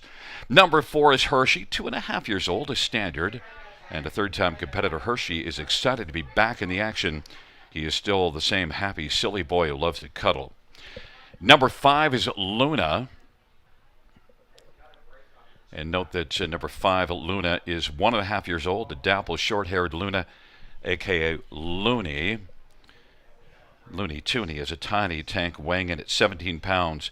No matter how she races, her super friendliness and big floppy paws makes her a winner in our hearts. And number 6 is Ozzy, 1.5-year-old, a mini short hair. Ozzy dreams about squeaky rubber chickens. Number 7 is Phoebe, 2 years old, a long-haired mini. Phoebe is a sassy, loving, and loyal girl who loves to run. We'll see. Number 8 is Sybil, a 2-year-old short-haired black and tan tween. Sybil is a free spirit who loves to bark and does not like bikes. 9 is Rosie, a 1-year-old miniature. Rosie loves burrowing under blankets and has an uncanny ability to find hidden treats and insists on being the center of attention. And number 10 is Bandit, 1.5-year-old miniature, black and tan.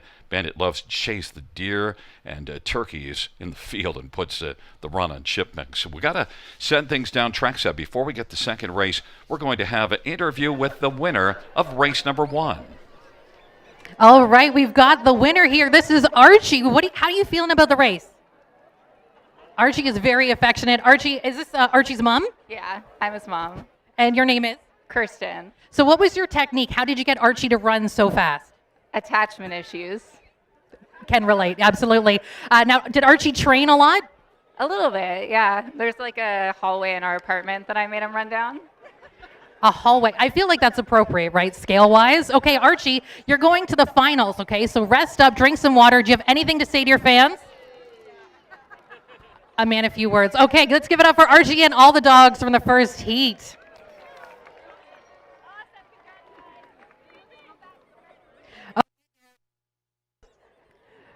Okay, Gary, I think it's time for some more introductions for heat number 2. The field for the second race is in position. Once again, noted is Charlie and Darby and Duke and Hershey, Luna, Ozzy, Phoebe, Sybil, Rose, and Bandit, all lined up for the second, and they're in position. And get ready as soon as I say go, but not before go. In 3, 2, 1, go! And the dogs are off and racing. Oh, and look at number 4 sprint out, and then, well, you know what? I have no idea.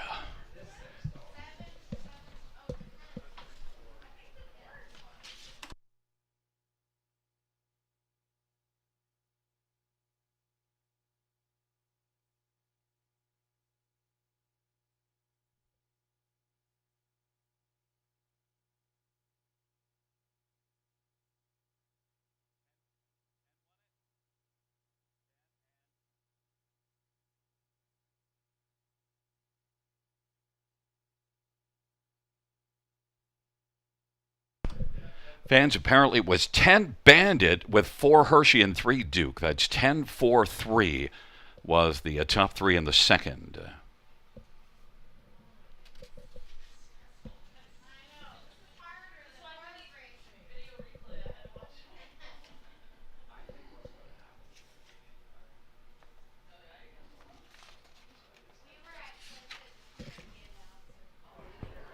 All right, we are here with Bandit. How you feeling, Bandit?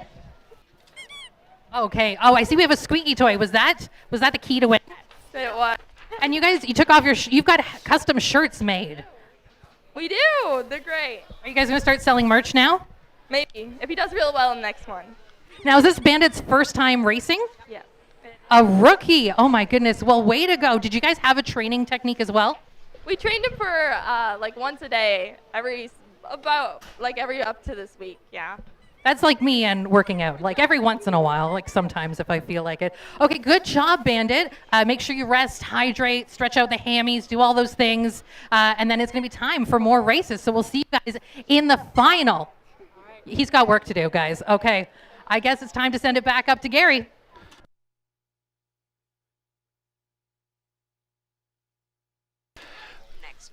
Field for the third and final heat of the Wiener Dog races presented by Dreamland Pet. One is Chorizo, 3.5-year-old mini, competed in the past 2 years, looking to make his third appearance and go for the win. Chorizo.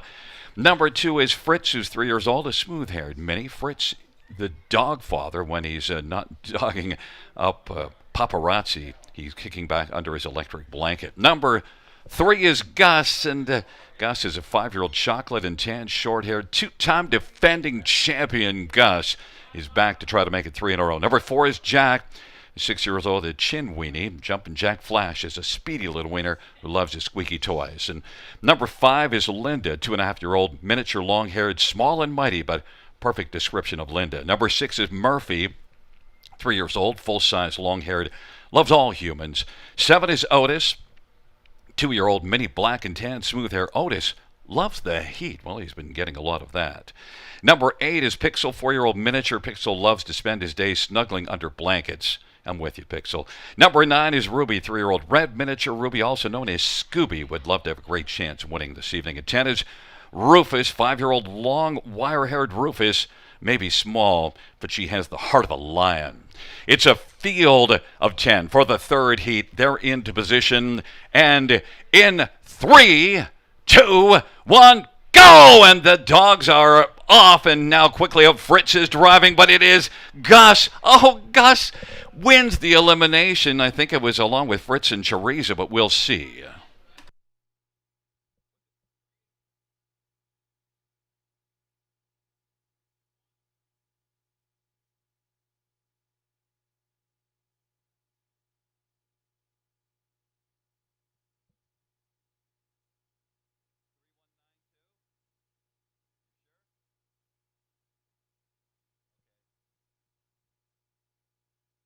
And Gus was a winner. Apparently it was 3-1-9 were the top 3 in that heat. 3, 1, and 9, Ruby. So it was Gus and Chorizo and Ruby.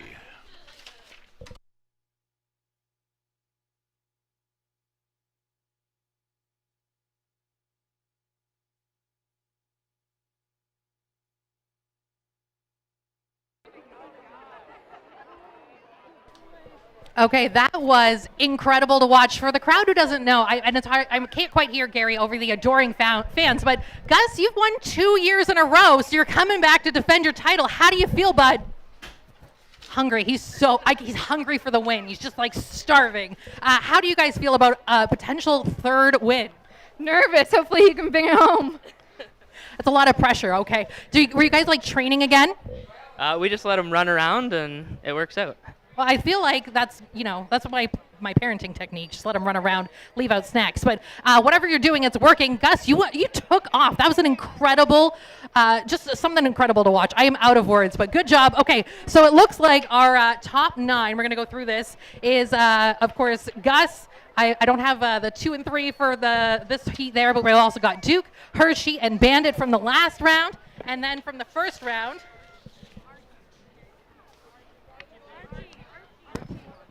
Hershey. No, it was in the second one. Archie, Kelvin, and Buddy. We got there. It's fine. All right. So very excited about that. We're going to be doing that in a couple of races, but for now, it's got to send it back up to Gary. Oh.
Would Jenna McDonnell please call extension 228? Jenna McDonnell, please call 228.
And just to make sure that you have the right ones to note who will be in the final. So out of that first heat, and in the final, from post one, it will be Archie who will be on the inside.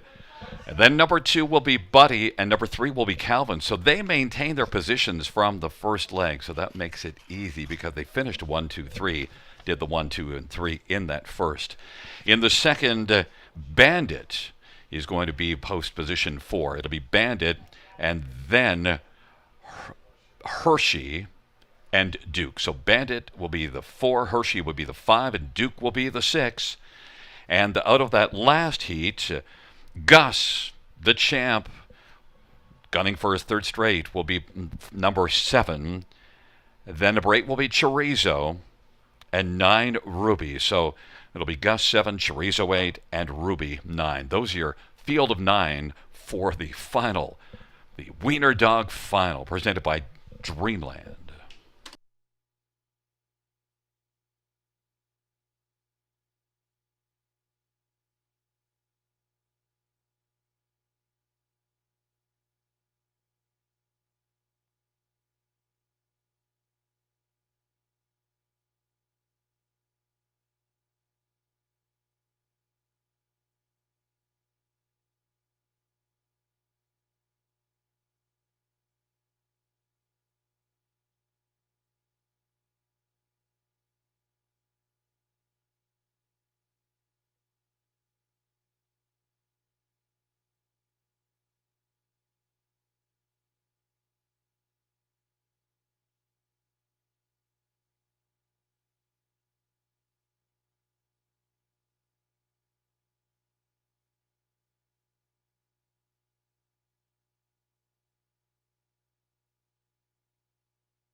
Field on post parade for race number 5.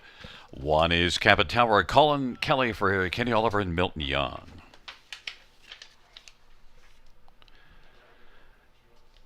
Number 2 is Amelia Fromage, Jason Ryan for Harry Martin. And number 3 is The Turning Point, Travis Henry for Richard Moreau and Sylvain Cote. Number 4 is Sheila's Brass, Jay Harris for Kenny Oliver and Milton Young. Number 5 is Faithful's Nola Garrett, ready for Ernest Nucio. Number 6, Lady Get Lucky, Chris Matthews drives and trains. Number 7, Mystic Wild Rose, Phil Houdon drives and trains for Steve Upson. 8 is Geminar, Nick Stewart for Larry Fitzsimmons. And number 9 is always a catch, Anthony Hahn for Chantel Mitchell and Kevin Harvey and Rudge Racing. Well, Rob, let's get a look at some of your selections here in race number 5, and you want to get right to Mystic Wild Rose. Mystic Wild Rose, well, came off of a very good second last time out, and Mystic Rise wrote 8-1 on the board. That's surprising, Rob. Yeah, I think it's a real big price right now. Again, lots of time still left in this betting here, but I like the effort last time, right? You know how fond I'm of Yoda Queen. I think you are too, Gary, and she finally kind of showed, what her best is or what near her best could be last time out, getting down to this level. And Mystic Wild Rose, I thought was a pretty good second to her, right? Kind of inching in at the wire. Now Yoda Queen wasn't under any urging, but Mystic Wild Rose was clearly the best of the rest. And I thought we, maybe 3 or 4-1, not 8-1 in this spot. Now post 7 to work from, but last time got off the gate very well. Wouldn't be surprised to see, Phil Houdon rouse her off the switch again tonight. Well, and 7-1 certainly looks like a good price. Number 3, The Turning Point, is one that I toyed with taking on top, eventually used for third. Well, it's the second start, Richard Moreau. I wasn't impressed first time out and made a break, but, certainly Richard could get this thing turned around pretty quickly. Yeah, definitely. Kennedy's had this horse before with success as well. So this is a horse that's racked up some victories and second place finishes under Richard Moreau's tutelage, and I think that you've got to respect her chances in here tonight. You get a good post to work from. Last time made that miscue at 6-5 in a race that was won by Sports Duchess at Georgian Downs. And I think, that this is a pretty decent spot for her. So 5-2 on the board right now. Figured that she'd be around this price. I didn't think she'd stray too far from her morning line. And she's one that does have the ability to get off the switch. So I expect her to get forwardly placed. Milieu Fromage keeps drawing inside post positions, drops in class, and maybe Milieu Fromage could be the big cheese here in the 5th. Yeah, I think she's in with a chance. I mean, last time was in against much tougher, right? Carson Scuda, Duchesne, even Happy Looker. I think we'd be happy to get behind any one of those horses tonight. And kind of, I thought when she raced June 7th, after she had to qualify after making breaks in Strida, that was a real good effort to be second, and she followed up with another strong performance to be third. And then last 2 obviously weren't as good, but she's kind of the horse that kind of just sits on the pylons and tries to trip out. And if it ever works out for her, which maybe it can when she gets down to softer competition, she might be able to get her nose to the wire first. 5-1, again, about the right price and one you have to have in the high 5. I took Lady Get Lucky on top, but, the form suggests that you don't do that, but still facing cheaper. Yeah, and you know what the thing is too is sometimes the transition to 3 to 4 is difficult, right? It's one of the most difficult I think transitions there is, and she competed against some really tough horses. You look further down the lines there. I mean, she was in the final of the Canadian Graduate Series, the Margaret Juravinsky Memorial pace as well at Flamborough. So there's a lot of tough groups she's faced, and even those ones recently at Mohawk Park. So I think that by all rights, she should be more than competitive against this group. Just not sure how the trip looks tonight, and it's pretty scary when you're getting behind a horse at this kind of a price, 2-1, that hasn't been better than seventh in her last four. So that was the big drawback for me. And Faithful's Nola is one that bounced back with a solid effort last time out at Sarnia. Yeah, and facing male competition in there too. So I just thought that she might be a chance for a bombs away play here if she gets the right kind of trip. I've seen her do good things before racing off a helmet. 17-1. I mean, one that you could just put a throwaway bet on, but I think she can hit the bottom end of the high five anyways, maybe spice it up a bit. Well, it is a field of 9 for race number 5, and the fillies and mares are all in position, entering the backstretch. Field 4, race number 5. And the field for the 5th race is at the start and the rough, and Mystic Wild Rose will leave well with Lady Get Lucky. And then it is also the turning point, and Milieu Fromage driving through to the inside will take the lead. The turning point is second now. Lady Get Lucky third, then Mystic Wild Rose and Cabot Tower and Sheila's Brush, and then Always a Catch back trailing the field. Faithful's Nola with Geminar, but right now Milieu Fromage is the big cheese in this one so far and leads it by 2.5 lengths, and the turning point, that 2 lengths back, is racing position second as they come off the turn. Then Lady Get Lucky is third. Mystic Wild Rose is racing fourth as the field will come on past us, and then Cabot Tower is fifth, and further back in sixth is Always a Catch, and then it is Sheila's Brush and Faithful's Nola, and then last is Geminar, and the field heads their way on past well, that opening quarter was 26-3, and they head up towards the half, and it is Milieu Fromage at 7-1 with the lead. Lady Get Lucky and Chris Matthews working first over, and right now the turning point is going to get off the back of Lady Get Lucky. The turning point on down the backstretch is out 3 wide. Cabot Towers on the inside. Mystic Wild Rose is a little closer fifth, and off a lively half of 55 they head to 3/4. Always a Catch is sixth, and then it is back to Sheila's Brush and Faithful's Nola and Geminar. It is still Milieu Fromage leading, and the turning point is second. Cabot Tower on the inside is right there, only a length and a half back, and on the back of Milieu Fromage, and Lady Get Lucky is still in the hunt, and out wide goes Mystic Wild Rose, who's getting closer now. Mystic Wild Rose, 3/4, 124 is coming after Milieu Fromage. Milieu Fromage and Mystic Wild Rose, and on the inside, Cabot Tower took the short way around the turn, and Lady Get Lucky on down the stretch where they come. Milieu Fromage up the inside, Cabot Tower, and out wide is Mystic Wild Rose is there on the inside. Cabot Tower at 45-1 is going to win it. Mystic Wild Rose and then Milieu Fromage and Lady Get Lucky, but Cabot Tower, a lot of pick 5 tickets, Robert, just hit the floor. We're in the money leg, Gary, and to put it into perspective, you've got the turning point at even money paying $51. How about Cabot Tower? $3,124.99. So monster pick 5 ticket now, even feel more silly that 2 singles down. I mean, you still got to put it together, which obviously I couldn't do, but just a wild payout there. Cabot Tower coming up the inside, monster payout at the pick 5 and the pick 4 as well. And I was alive in the pick 4, but didn't use Cabot Tower. 256.23 for 20 cents there. And it's funny, I kind of said earlier on the night I thought Colin Kelly was gonna have a big night. Well, he got those back-to-back wins. Well, now he also brings it home in the anchor leg of these multi-leg wagers at a monster price and brings home some real big numbers. 3 of the 5 legs to Colin Kelly. Even though you took Mystic Wild Rose on top, you really can't fault that effort because that was a very strong effort by Mystic Wild Rose. Yeah, and it was kind of the race was kind of a strange one, right? Only because it didn't kind of play out the way I thought it would. Milieu Fromage, I mean, was handled aggressively this time, which again, for having this one kind of everywhere in the exotics and the pick 4, I kind of like that because she was racing tremendously well, I thought, on the engine. But then when horses kind of moved off the cones, Cabot Tower was able to just keep improving position. Now all of a sudden you're in the 2-hole in the turn for home, and she didn't have to do much racing before that. So we haven't seen too many winners at the passing lane this meet, but there's one there for Cabot Tower, and you could see that she was put in the right position to win, and she delivered when she needed to. So Mystic Wild Rose, good second. Milieu Fromage that raced well to be third, and I mean a lot of horses there ended up with overland trips, even like Lady Get Lucky. So it'll be interesting to see how everyone comes out of this race. Well, we know one person who's coming out of this race is very happy with Cabot Tower on top. It's a 1-7-2-6-9.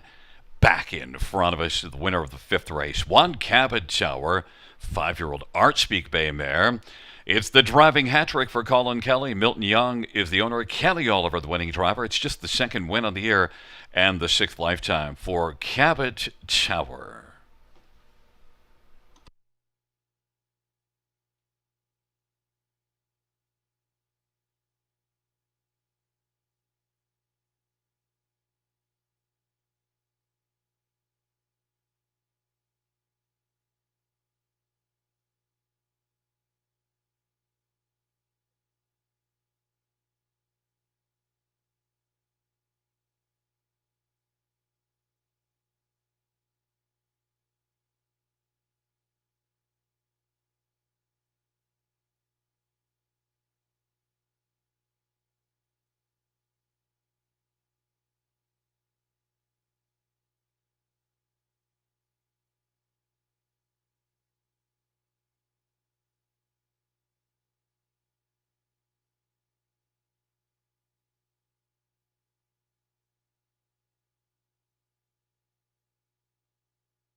The fifth race payouts, One Cabot Tower. 96.40 to win, 25.20 and 10.10. 7 Mystic Wild Rose, 470 and 390, and 2 Milia Fromage, 420. We'll have a high five carryover into the final dash of 4,100, 74.42. $2 exactor, 751.90. Dollar try, 1,500, 57.75.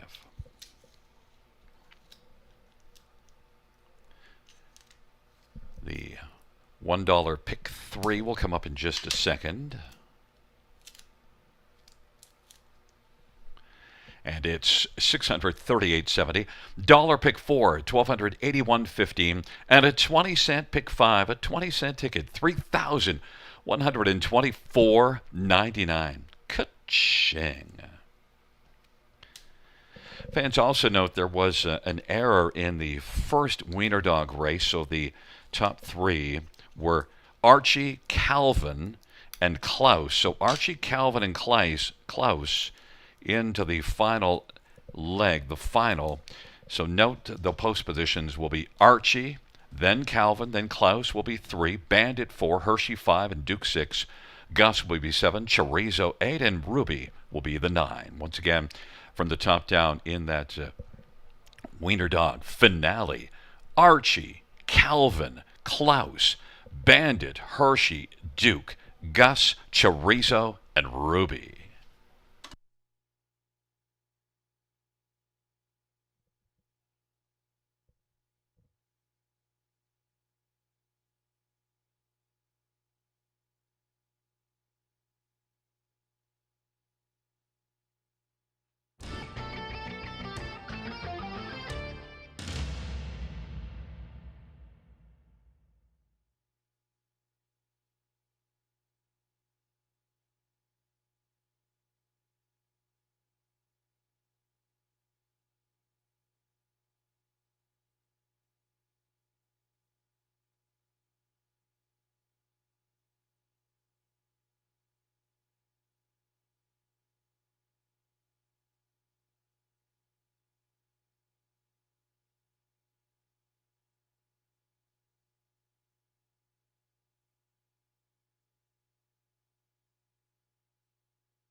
The fifth race, for a finish from the top, 139-874-265. That's 139-874-265.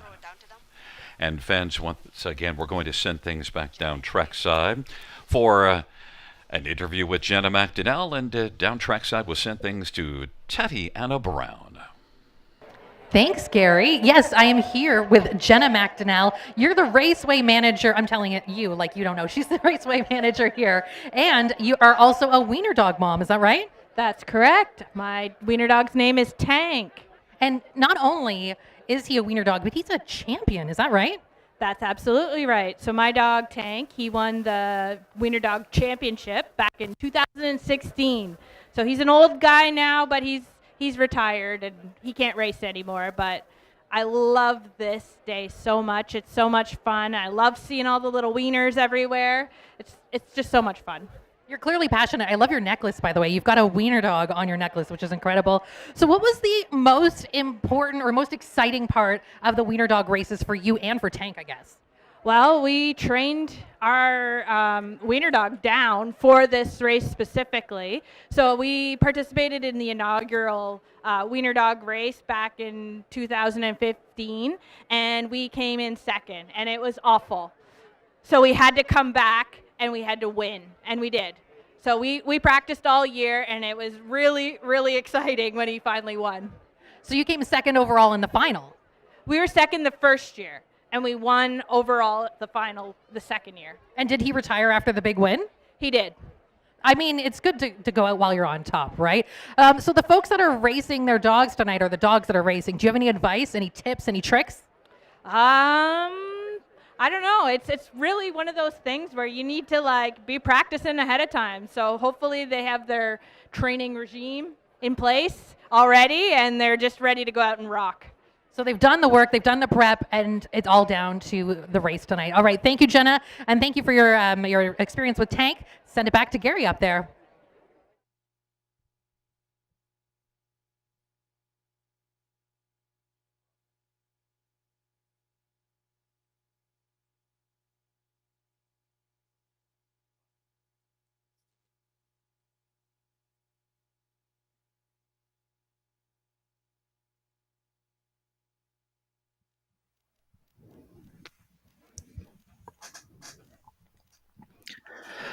All right. Well, awesome wiener dog action here at the river tonight, and excited to see that final. I did make Gus my pick, looking for the three-peat there, but been really fun watching all three of those eliminations. So halfway point of the card, just saw a beautiful, beautiful Aurora sky, by the way, which I always love here at the river. Shout out to the broadcast team for giving me that shot. We're going to move on now to the late pick 5 wager, starting right here in race number 6, and one lucky ticket holder took down the early pick 5 for a huge payout. That can be you in this late one here. Low takeout, 15%. And there's my ticket, 2 and 7 here in the opening leg, 2 and 7. That's Wild Dog Holiday and Southwind Infusion. Very tricky leg, though, but I went just too deep. Just 1 and 4 in race number 7. That's DA Magic Mike and Bob Cajun. Then we go down to a single in the 8th race, and that's Duchesne, who I think is in a perfect spot tonight to get back to the winner's circle. She raced fantastic last time from post 8. She goes to the pole position tonight, and I love her chances in race number 8. She's my single and spot play of the evening. Race number 9, the 4, 5, 6, and 7, competitive looking $8,000 condition claimer. And then race 10, the 3, 4, 5, 6, and 7, kind of keeping it in that part of the gate. And in that last race, we're probably using some pretty big prices. So we're trying to get there and then maybe deliver that knockout punch for a big payout. 3, 4, 5, 6, and 7 in the money leg race number 10, $16 for a 20-cent wager. We'll see if Conley's got a ticket for us. See what Conley's got in store for us in this late pick 5 sequence, which I think is one that can pay like the first one. And also, we got to talk about that carryover in the Super High 5 in the finale tonight, because we have a carryover after that race number 5. Always want to play the carryovers. We'll talk about that right now. So the Super High 5 in tonight's final dash of the night is going to have a carryover of $4,174.42. Nobody had the winning ticket on race 5, so you're going to want to start working on that in race 10 tonight. Going to be a huge opportunity to get a big number down in the finale. But there's Conley's ticket. Wow, no singles for Conley. Not like Conley. Usually likes to put a single in there. And he's going 3x2x3x2x3, 1-2-5 here in the opening leg, race number 6. Just the 1 and 9 in race 7, DA Magic Mike and Minotaur. 1, 2, and 6 in race 8, so he's not alone on Duchesne. He's going to add in the 2 Ladies from Hell and the 6 My Only Sunshine. Race 9, the 5 and 6, Briggs and Choreographer. And then race 10, he's going the 1, 3, and 9. So he's got Sporty Bob, who I don't have. He's got the 9, Bet the Beach Yankee, who I don't have. And he's got the 3, Bet on Sunshine. So again, I was kind of getting creative in that finale. Had some people on X ask me, if I read the right program for that one, but I did. I just thought there'd be some prices in the middle of the gate, and that's the way that we see it. But Conley's ticket $21.60. Wow, he's breaking the bank tonight for 20 cents here in this late pick 5 sequence. But just a minute or so to map out your winning wagers for the late pick 5. Again, low takeout of 15%. Gary and I will be back in just a few moments to take a closer look at race number 6.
Field for the 6th race on parade. 1, Dance Like a Skipper, Scott Coulter, Paul Coulter, and Emma and Georgia and Avery Longstreet.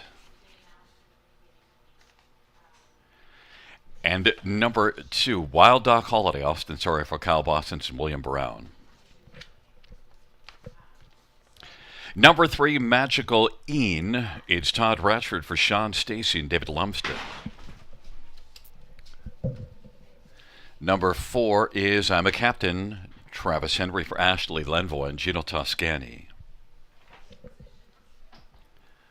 Number 5 is Philly Watcher, Garrett Rooney for Troy Cochran and Susan Mix. And number 6, Solid 9, Hanover, Dale Spence for Mackenzie Spence and Gilles Cowett. 7 is Southwind Infusion, Jay Harris for Ashley Lenvoy and Gino Toscani. And number 8, Geisha's Treasure, Nick Stewart for Vic Putty and Limco Incorporated.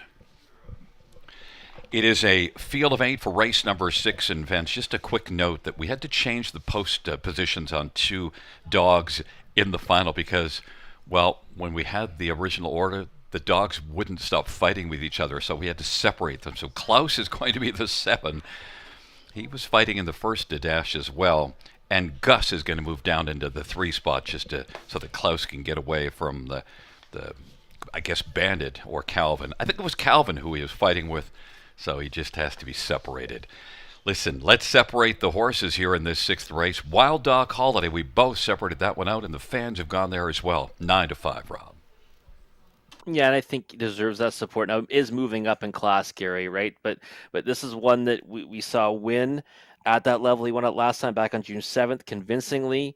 Then he had a couple of starts against Tougher at Mohawk Park and the OSS Grassroots. Came right back here, crushed them again, and now steps up in class, but not really a monumental jump. Good post to work from. Looks good on the track. Will likely be firing out of there, and looks like the choice of Austin Sorey in this dash. So I think you've got to like his chances. I didn't go it alone with him, but I do think that he's the one that likely comes out of this dash on top more times than not. Number 7, Southwind Infusion. despite the post position, one that you really got to consider because the last couple races for Southwind Infusion has really come on nicely.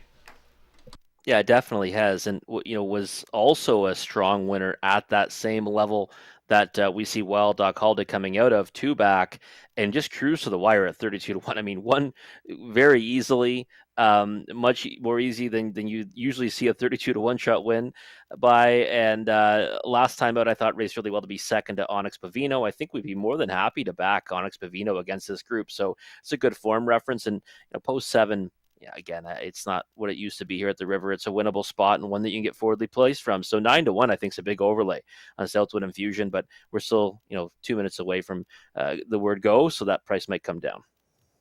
Of course, talking about a post position that's a winnable spot, post position 1 for Dance Like a Skipper, and did have a decent post last time out and raced well. Maybe could build off of that. I think he can. I mean, he exits the same race as Southwind Infusion and just wasn't too far behind that one in third. I thought, decent effort to round out the show spot in there, and was racing at Mohawk Park. A couple of starts sandwiched in between a second at Georgian Downs. So kind of a horse that obviously is better suited against these types in the B tracks and downwards of 2 ranks, and pole position has really done wonders for horses on this new surface, just like it did on the old one. So I think in with a big chance in here. 5-2 morning line, I figured it'd be a bit higher than that because we'd see support come for Wild Dog Holiday like it is. Down to even money now. Wow, it's a bit too short in my opinion, but Dance Like a Skipper, a good price of 5-1. One more to get a quick look at is I'm a Captain. I didn't use this one, but comes in from Mohawk. The form isn't great in the last couple, but just before that, a winner in 50, 2-4. And of course, we love Ashley Lenvoy. Yeah, we do. And it was a toss-up for me between I'm a Captain and Philly Watcher. And I went with I'm a Captain in the 4th spot. But that win 3 starts ago was a good one. It was non-winners of 1. And since then, non-winners of 15,000 life. But obviously that plays out pretty tough. Probably maybe even a tad tougher than this class. So I like I'm a Captain for a piece of it. 8-1's a good price. And hey, I can't go against Gus in the final of the Wiener Dogs races. He's a 2-time champion, and boy, did he ever look dominant tonight. I think he needs to move up in class. Well, he might have to, but I mean, they say 3's a dynasty, so maybe he wins tonight and walks off a 3-time winner. Absolutely. It is Dance Like a Skipper, Wild Dog Holiday, Magical Ian on the inside of the center. I'm a Captain, Philly Watcher to the outside, Silent 9 Hanover and Southwind Infusion, and Geisha's Treasure.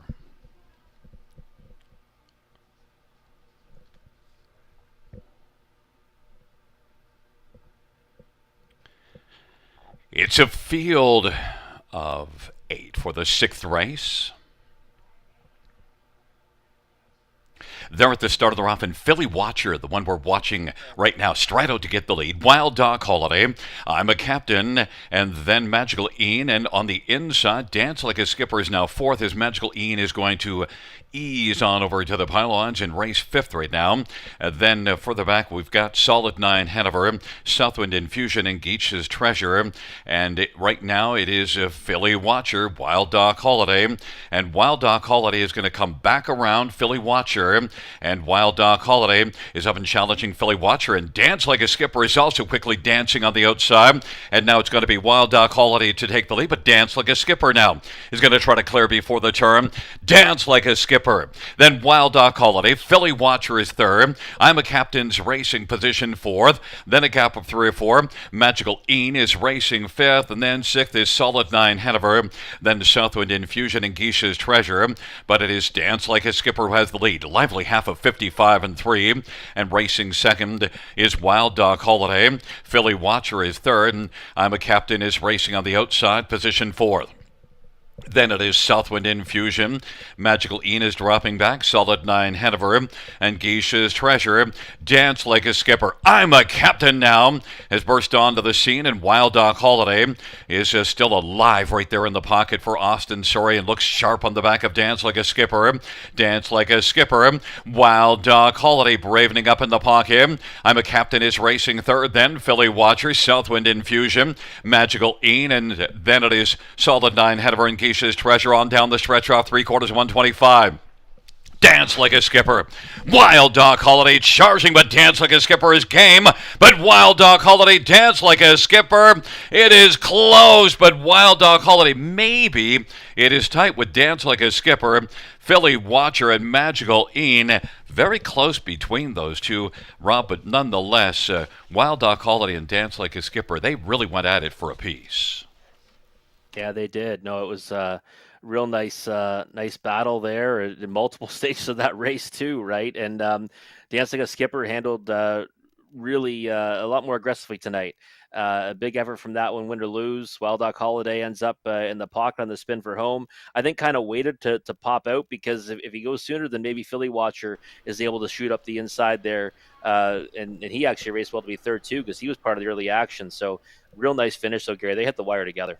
Yeah, and it is very close, and I kind of leaned that it might have been Wild Dog Holiday, but I'll tell you, it's close enough that I really wasn't sure. We're going to take a look at the slow motion, and Wild Dog Holiday on the outside, I think got there.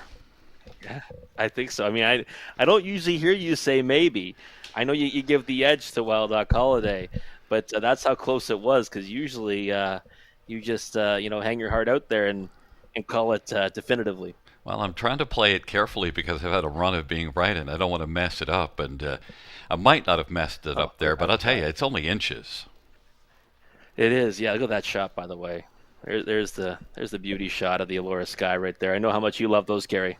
Oh, yeah, absolutely. But nonetheless, look, that was a really good race, and both Wild Dog Holiday and Dance Like a Skipper. And I mentioned that Dance Like a Skipper, you'd have to keep an eye on that one, and Wild Dog Holiday. But it's close between those two. And, we really have to regard Post 1 a lot more now that we've seen this track play out a bunch. Oh, we definitely do. I mean, we kind of went into this season thinking that the pole position was not going to be the place to be, but it has been the place to be and then some. Not so much on the trot. On the pace, though, it's been the winningest post so far. And we continue to see it have success, and horses can get out of there with the lead, or at least get away forwardly placed where they can make that move towards the lead in the early stages. And by the way, it was Wild Dog Holiday getting the job done just by inches. There you go. So Gary Guy gets another one right. Even though you said maybe, we're going to give that as a W for you in a tight photo. And Philly Watcher and Magical Ian rounded out. And Philly Watcher, Garrett Rooney is one that I have loved. I used him for second in here, and you didn't use him. And look, that last race was kind of scary. No, it was, but you know what? He had been racing so well, and having to go against the likes of St. Lad's Criminal, right? So we're gonna see a lot of horses that will obviously find easier spots now with him not around these parts, and he was actually a very good second. I don't know if you saw Gary last Saturday at Mohawk Park. It's a 2-1-5-3 back in front of us, and number 2, Wild Dog Holiday. Austin Sorry with the winning drive, a 3-year-old better than Cheddar Bay. Called on by William Brown of Hanover. Kyle Bossens is the trainer. It's the 4th win this year and the 5th lifetime for Wild Dog Holiday.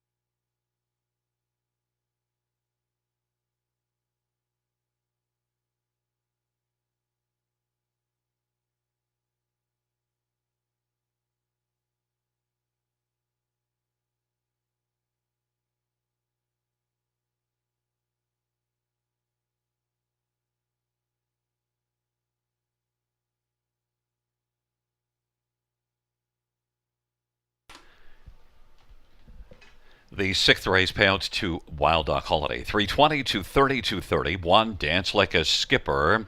310 to 55. Philly Watcher 310. $2 exactor 630. Dollar try 10.15. Dollar superfecta 38.75.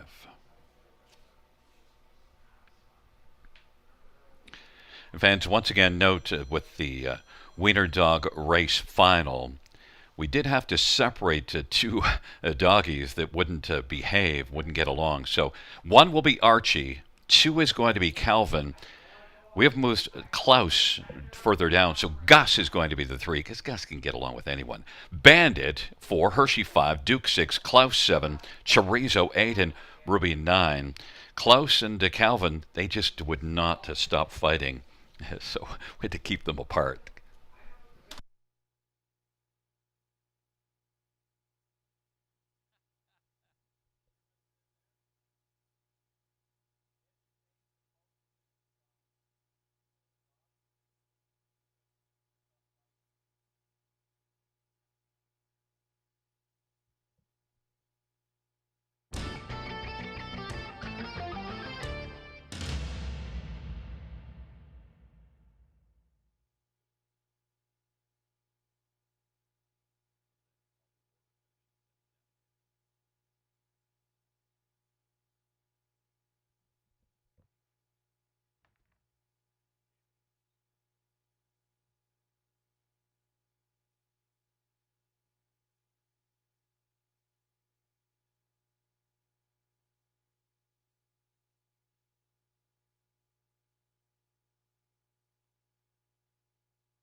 Fans noted race number 9, driver to be announced on number 7, Fear the Shadow. Race 9, driver to be announced on 7, Fear the Shadow.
The 6th race, order of finish from the top down, is 2-1-4-7-3-6-5-8. That's 2-1-4-7-3-6-5-8. And before the 7th race, which will go to post in 15 minutes, we've already got the doggies in position, so I better send things down trackside at Tatiana Brown. Thanks, Gary. Okay, welcome back to the Wiener Dog races. Are you guys ready? You guys feeling good? It's feeling electric down here. The dogs are ready to go. We've got the top 3 winners from each heat. So we've got, in no particular order, Archie, Calvin, Klaus, Chorizo, Gus, Bandit, Hershey, Duke, and Ruby. I guess it's time to go, Gary. These dogs are ready, okay? Absolutely. You want to take the honors? Yes, and I will tell you once again, it's Archie, Calvin, and Gus. Then 4 is Bandit, Hershey's 5, Duke 6, Klaus is 7, Chorizo 8, and Ruby 9. We're getting ready, and 3, 2, 1, and they're off, and the dogs are ready to roll, and firing out, there goes, it looked to me like maybe Chorizo, but I tell you, it's hard to get these puppies, but might have been Chorizo.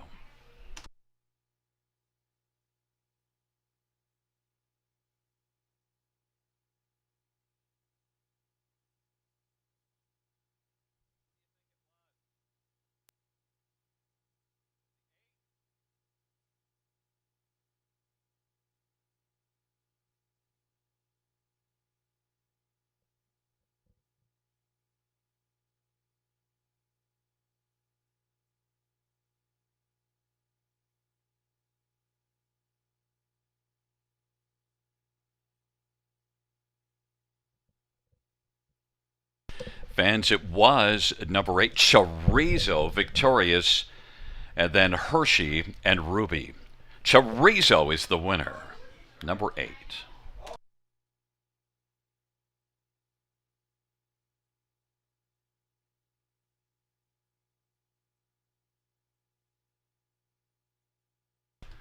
Chorizo proves the third time is the charm because he was in this competition the last couple years. But Chorizo, then Hershey and Ruby.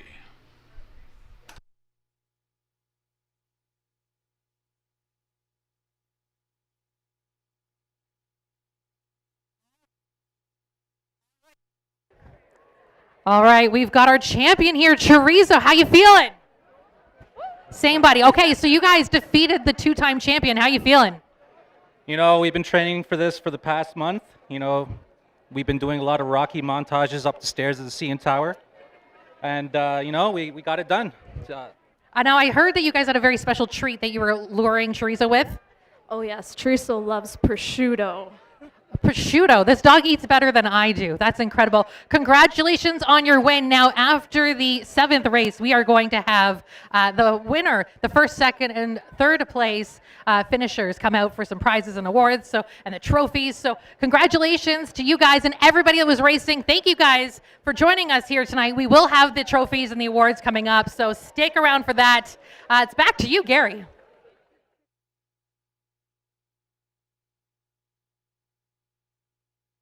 Well, fans, post 8 has not been the winning post this year here at Grand River.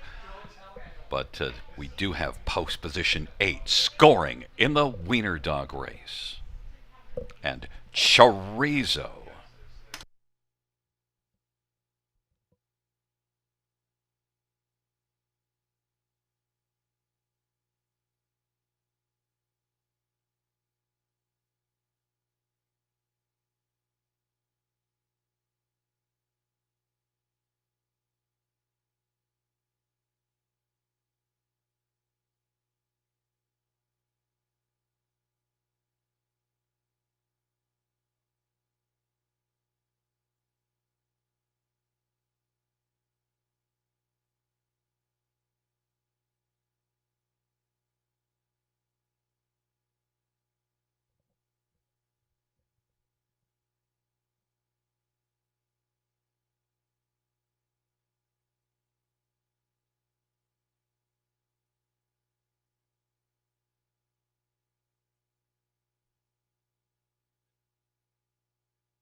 Fans, note in race number 9, number 7, Fear of the Shadow, will be Jason Ryan to drive. Jason Ryan drives 7, Fear of the Shadow on the 9th.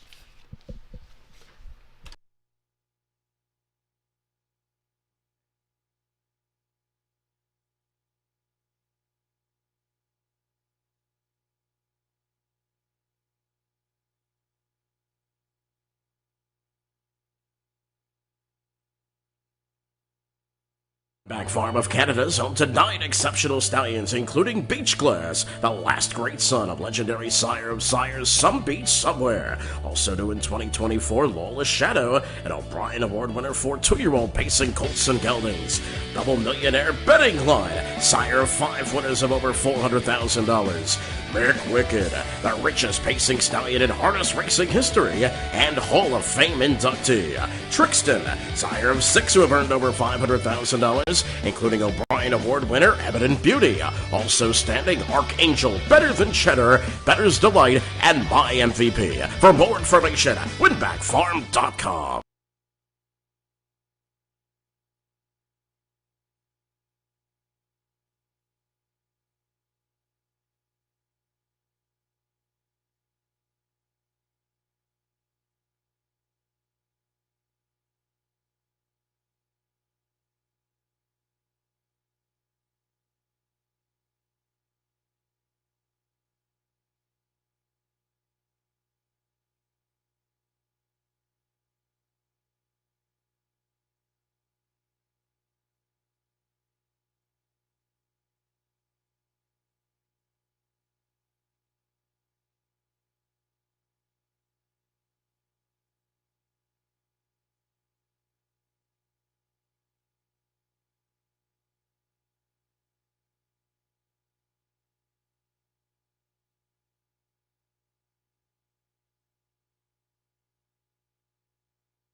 Wild Dog Holiday converted as the favorites in race number 6 to kick off that late pick 5, but it's now time for the late pick 4. But first, Chorizo gets the job done in the Wiener Dog final.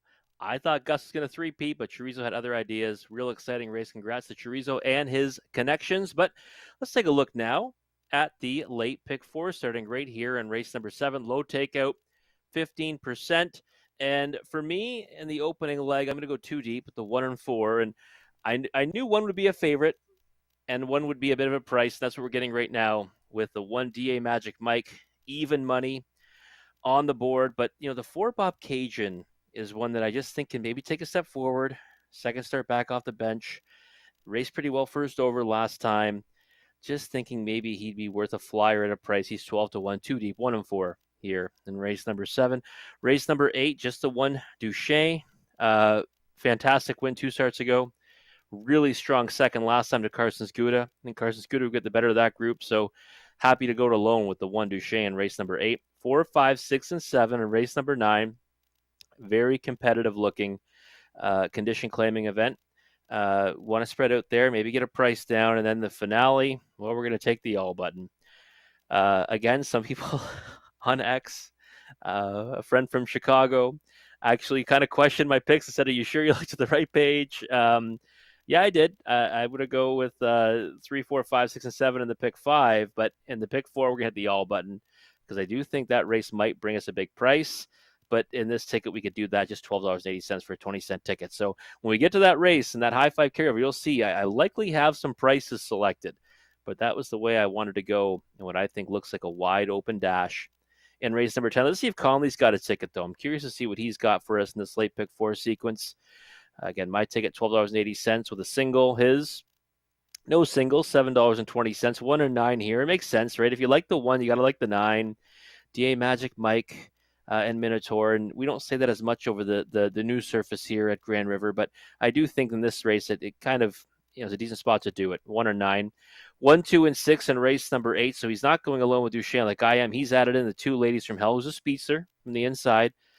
And My Only Sunshine also on the ticket. 5 and 6 in race number 9. He's got Briggs, who was a winner last time, a choreographer who was the runner-up to that one. So a couple logical choices there. And then 1, 3, and 9 in race 10. He's got Sporty Bob. He's got Bet the Beach Yankee, the 1 and 9. And then he's also thrown in the 3 bet on Sunshine, $7.20 for a 20-cent wager. I'm glad to see that Conley was willing to handicap the race instead of just being lazy. Well, come on now. I mean, look at.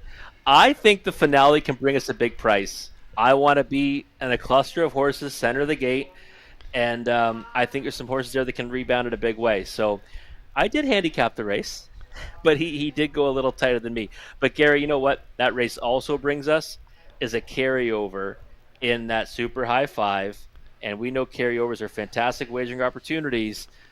Carryover of $4,174, Gary, goes into that finale in the super high 5.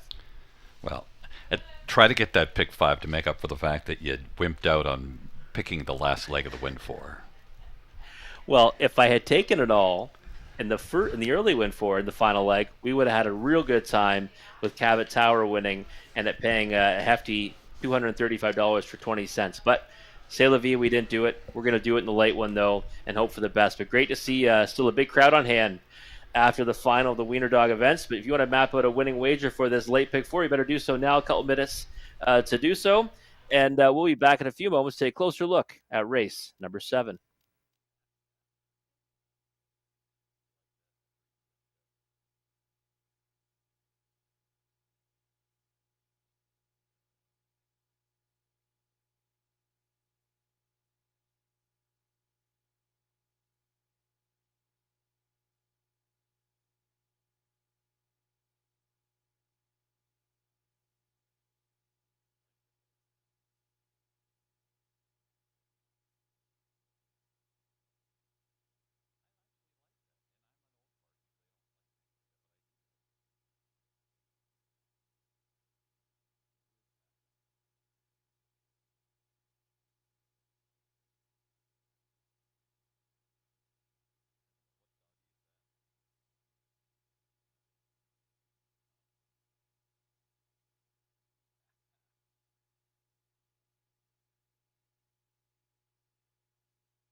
Field 4, race 7 on parade.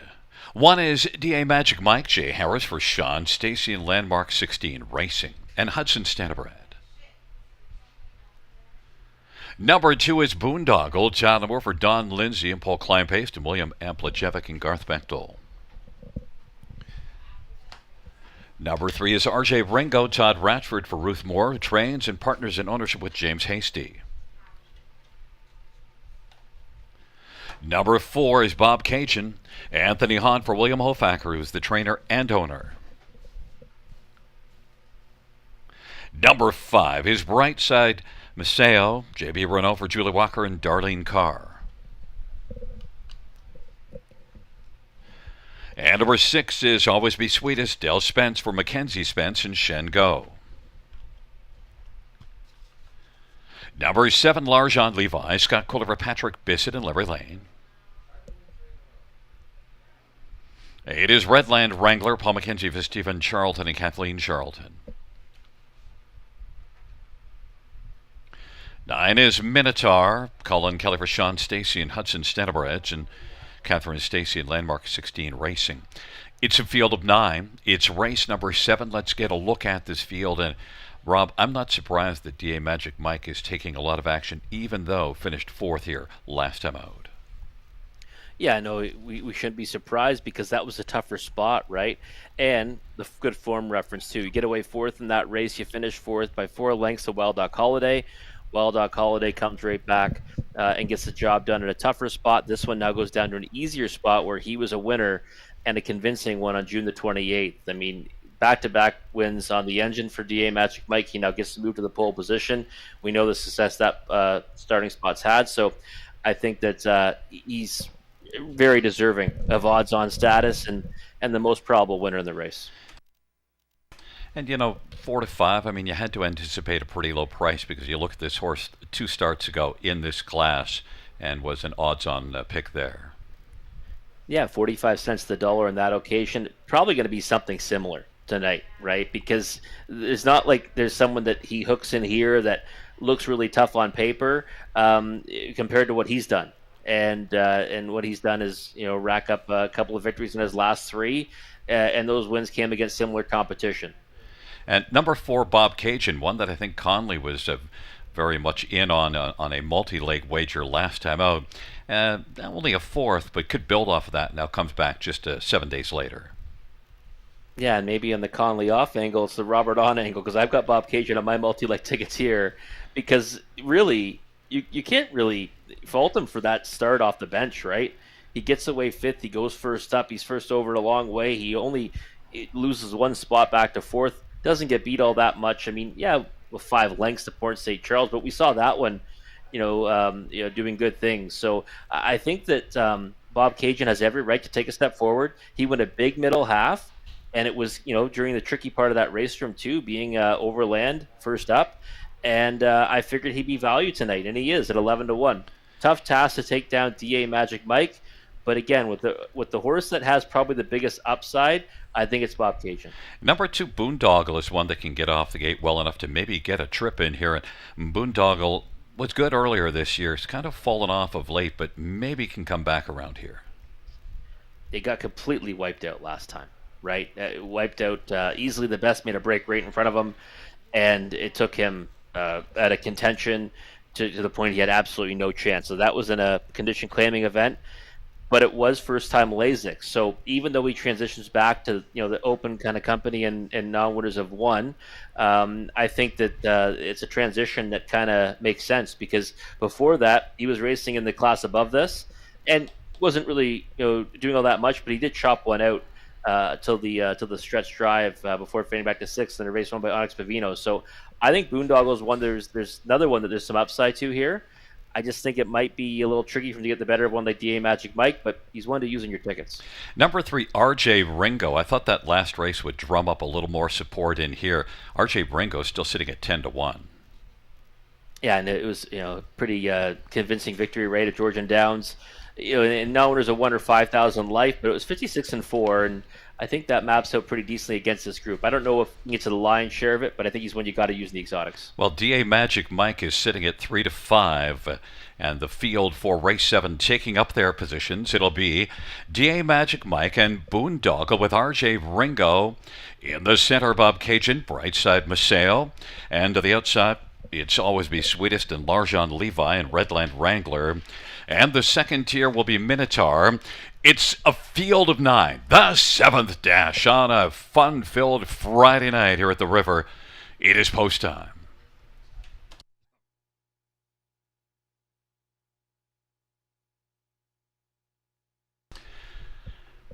Field for race number 7. In position, gathering speed approaching the start.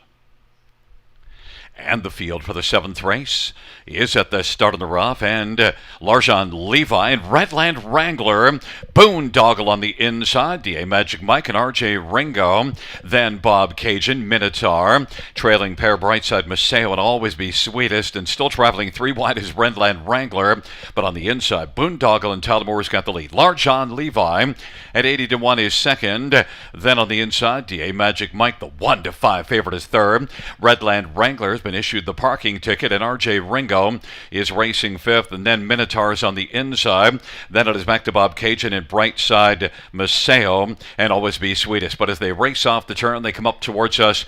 Boondoggle off at 27-4 opening quarter was able to use it inside post to grab the lead. Larjon Levi is racing second. Redland Wrangler is still grinding on the outside. DA Magic Mike is on the inside, only about 3 off the lead, and now third is Redland Wrangler, who hasn't seen the inside. Might be stalling a bit. RJ Ringo is drumming along 4th on the inside. Redland Wrangler's racing 5th, and then Minotaur is going to roll off stalled cover. Brightside Maseo, then Always Be Sweetest as they race their way on toward 3/4, and then Bob Cajun. But it is Boondoggle who has the lead over long shot Larjon Levi. Boondoggle at 13-1. Larjon Levi at 80-1 is second. DA Magic Mike is getting urging, but still has work to do. Of a half of 58-2, the race by 3/4, and DA Magic Mike is coming on now and is getting some more urging, and also coming is RJ Ringo now. And on the inside, Brightside Maseo, 3/4, 126-4. It is Boondoggle, DA Magic Mike, but RJ Ringo on the outside now is closing ground. And on the inside, Larjon Levi, 4 across the track. RJ Ringo up the inside, Larjon Levi, but it's going to be RJ Ringo to drum out a winning beat. DA Magic Mike and then Larjon Levi and Brightside Maseo, 157-4. RJ Ringo was quick like a beetle in the stretch drive to get the job done. Go, Gary. You thought this one deserved to take more support. Well, he got a little bit more at 5-1, but still, I mean, coming off that nice win at Georgian Downs, and then comes here and kind of zooms off his cover following DA Magic Mike, who, I mean, tonight got a tougher trip, right? But it still kind of could have prevailed there. He got away, third, stayed in a long time before coming first up, and just could not hold off RJ Ringo. Nice win there for him and Todd Ratchford. And we also see some price horses because, yes, DA Magic Mike was the favorite, finishes second, but Larjon Levi at 70-1, third. Wow, Larjon Levi, yeah, a horse that I saw do really good things at Clinton, 2 back, last time out, no chance to win the race win, but tonight, I mean, well meant right off the gate, and then plugged in for a trip because of that passing lane to lock down the third spot at 80-1. So you get the favorite underneath in second, but a 5-1 on top, and just absolute bombs away in the show spot. Yeah, and a lot of respect for that effort because Larjon Levi left hard from post 7 and then was able to tuck in, but still had something left in the tank. Yeah, no, definitely did. Yeah, it's one of those things, right, where you get used early, and there was a lot of action in the early stages of that race. You just kind of got to hide out after that. That's what he did, and then it was able to come forward for a piece fit in the stretch. 5-1 on RJ Ringo. I guess we drummed up a little bit of support for him. Yeah, definitely did. Listen, I didn't have this one on my multi-leg wagers. I probably underestimated him using him for 4th. Well, Todd Ratchford gets the job done with RJ Ringo. A 5-year-old state treasurer bay gelding by Ruth Moore and James Hasty. Ruth Moore is the trainer. Todd Ratchford, the winning driver. Second win in just 4 career starts. RJ Ringo, 155-4.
And fans, while we await the mutual prices for race number 7, let's send things on down trackside and Tiana Brown.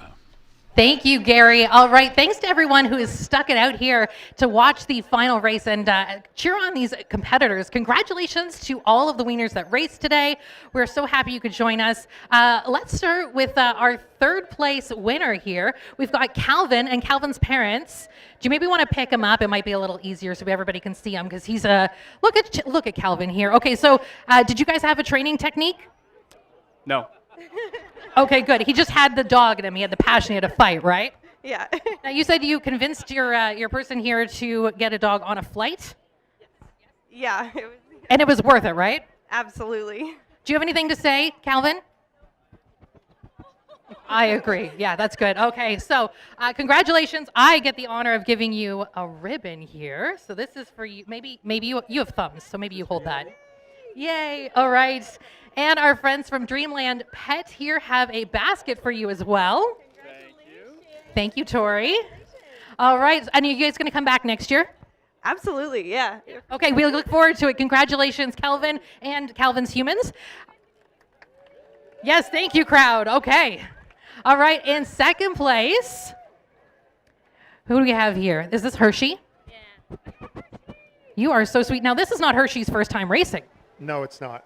And Hershey, her third time, and Hershey has placed before. He has. Not in the final, but just in his heat last year. He was first.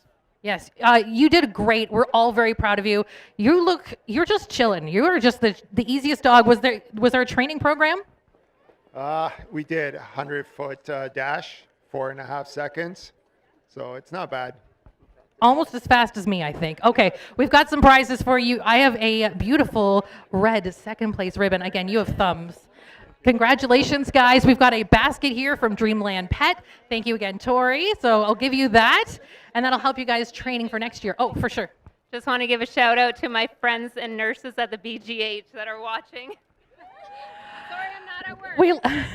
You had an excuse, right? Like you had a note. You're not just like surprise. Okay, good. Okay, perfect. All right, come on over, and then we've got the man of the night coming in at first place. It's Chorizo. Hello, little man. Exactly, I feel the same way. Okay, so Chorizo, this is your third, or I guess I should ask you because you have a voice. It's his third time racing, right? This is correct. It's third race. Okay, so the prosciutto worked, and I think we have someone very special in the crowd, right? Yes, Chorizo has a little lover in the crowd. Oh, I'm sorry, ladies. He's taken. Yes, Salsa is his lady friend. Salsa and chorizo. I mean, a very spicy pair. Do you think are going to come back to defend your title next year? 100%. Next year, we're going to come back, defend the title. Stronger than ever. And I mean, I got to say, I saw like the passion in his eyes and the speed and everything. So I think it's going to be hard to top next year, but we are so excited about it. I do have a blue first place ribbon for you, and we've got a basket from, oh, and of course, the coveted trophy and a basket from Dreamland Pet. Congratulations.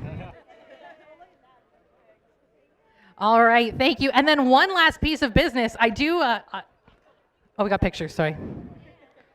I'm rushing everything. All right, thanks, folks. You guys can take, yep. Oh, okay. So we've also got live television. Okay, we do also have something else. Tori here from Dreamland Pet has a special announcement. We do have the People's Choice Award winner, and the crowd voted chorizo as the People's Choice. So you guys get a second trophy. Oh, yeah, here you go.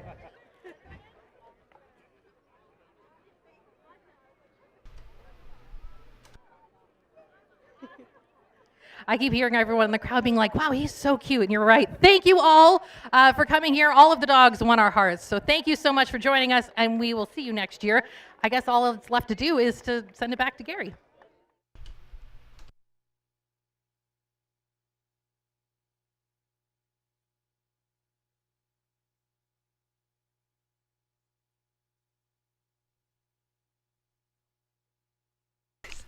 The seventh race payout, 3 RJ Ringo, $12, 340, 310. 1 DA Magic Mike, 210, 210. 7 Larjon Levi, 810. $2 Exactor, 1650.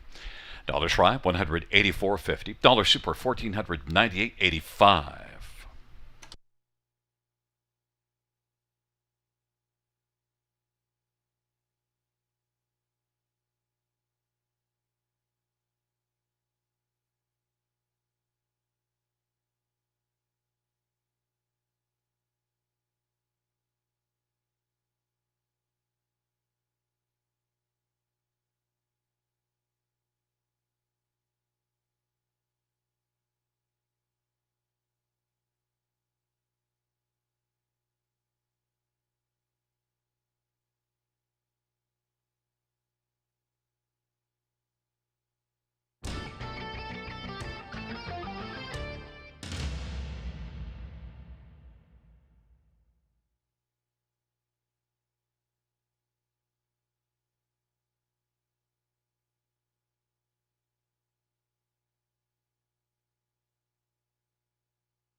Seventh race over a finish from the top, 251. 947-386. That's 251 947 386 on the bottom.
Field for the 8th on parade. 1, Duchesne. Jay Harris for Anthony Beaton and Lisa Lafort and David Mercer and April Campbell and McNichol. Number 2, Ladies from Hell. Scott Kohler for Mike Sumner and Shay Sumner. And 3, Stonebridge Drama. Austin Story for Jared Mann and Allison Hepburn and Sean Brisebois. 4 is Give Me a Corona. Anthony Hunt for Big Corona and Laverne Turnbull. 5 is Happy Looker. Travis Henry for Mark Winnicott and Donald Smith and Donna Parker. Number 6, My Only Sunshine. Dale Spence for Nathan Harding and Stuart and Patricia Bolander. And number 7, Land of Paradise. Jason Ryan for Scott McNiven and Bradley McNiven and Thomas Broadhurst. Field of 7, race 8. Let's quickly look at 1, Duchesne. Jay Harris for Anthony Beaton.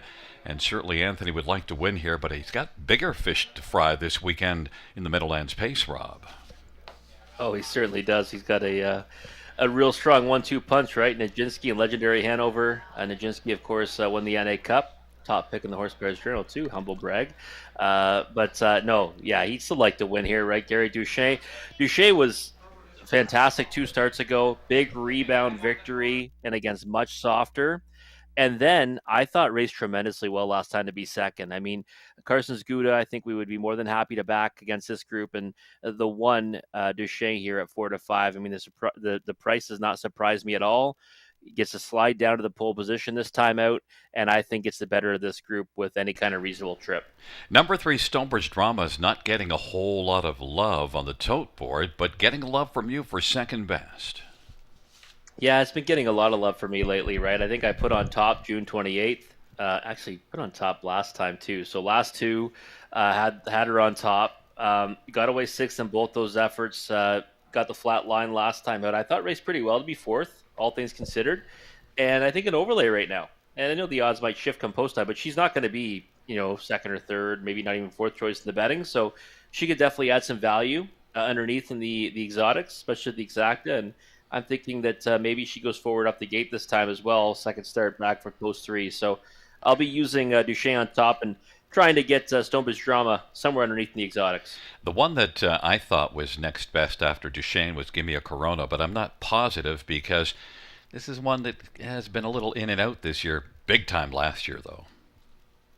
Yeah, she has been in and out at times this year, and I think that she fits in really nicely with this group. The 4, Give Me a Corona, hit the board and 10 of 20 so far this year. Last year, like you said, tremendous season, 13 top 2 finishes, 19 tries. I think this is probably a spot she's better suited for. I mean, going poster to Mohawk Park against who she's been racing against, probably a notch or 2 above these. So I like Give Me a Corona to hit the ticket, but again, I don't think they beat Duchesne if she gets the right kind of journey. When I was looking at this, I originally had Ladies from Hell as second best, and I was thinking about going in there, but look, faced Down Me Up, and that's a strong one, and look, Ladies from Hell comes in off of a good race, but then I just started digging in a little closer and went a little further down, as did you. Yeah, it's tough. I mean, I was kind of in the same boat because you look at it and say inside draw, a horse that loves to be forwardly placed, especially on the engine. The problem is that how do you map up that claiming handicap she's coming out of against this group? I wasn't too sure, right? Because you've got one that Give Me a Corona. She's coming out of the numbers of 4,000 last 5 at Mohawk Park. Well, the optional tag on that's $25,000. It's double than what Ladies from Hell has been racing for. So I kind of struggled with putting her in the 2nd or 3rd spot. I got to include her somewhere because she's got tactical speed and she usually sticks around for a piece of me. She's got 12 on the board finishes in 20 tries this season. So use her in 4th. We'll likely have her in the bottom end of the try and super. And I used Happy Looker on the bottom of my ticket because has been consistent of late. And she's been trending in the right direction, right? We noticed that with her kind of moving up the class ladder, but certainly kind of, going with them and rising her ability to the level of her competition. So I think she can definitely get a piece in here. I kind of struggle between leaving her out of the top 4, but I had to have Ladies from Hell in there.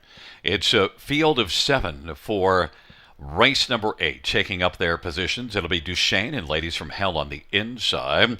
In the center, Stonebridge Drama, Give Me a Corona, and Happy Looker. To the outside, My Only Sunshine and Land of Paradise. It's a field of 7. It's race number 8.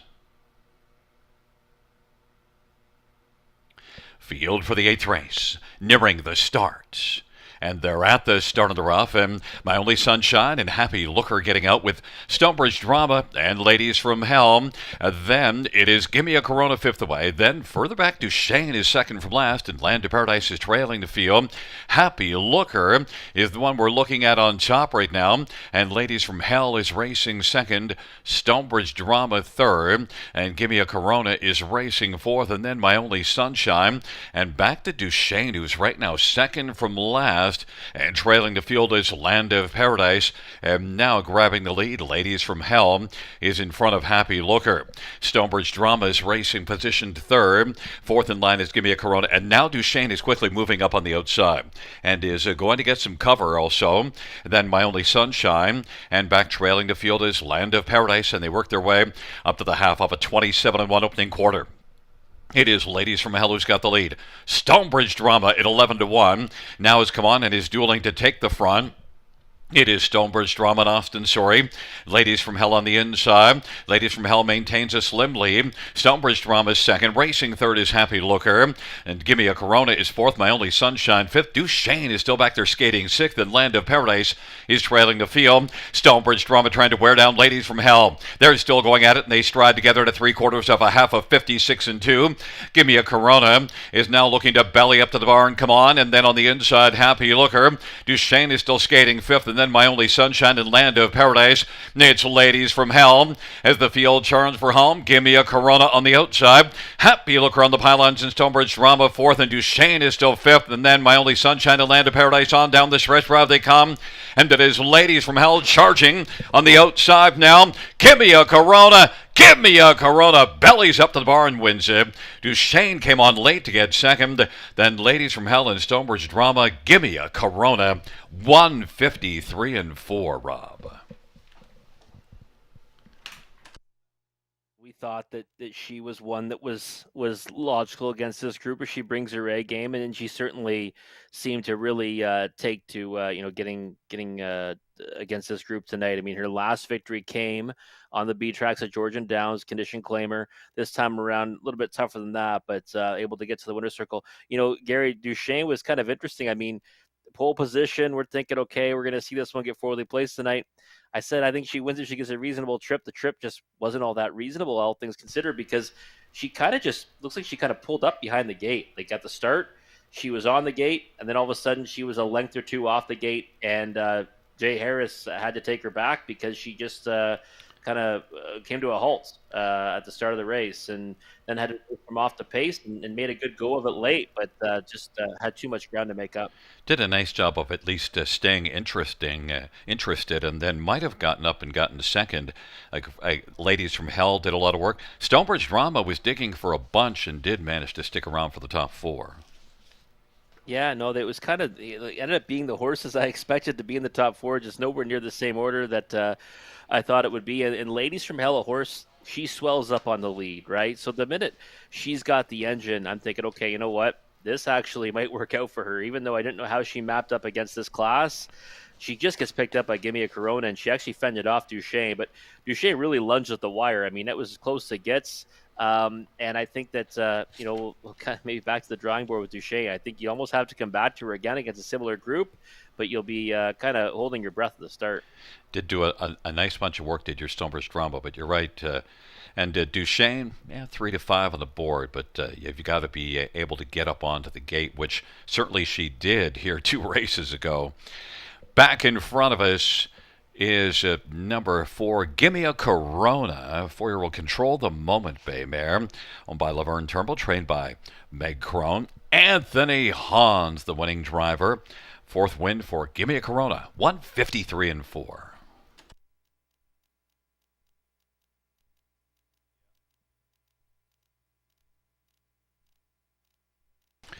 And fans, the inquiry sign is going to go up to the start, 1 Duchesne inquiry. And also note out trackside, we had the Easy Riders Pickleball Group. That's the Easy Riders Pickleball Group out trackside for race number 8.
Would Jenna McDonnell please call extension 251? Jenna McDonnell, please call extension 251.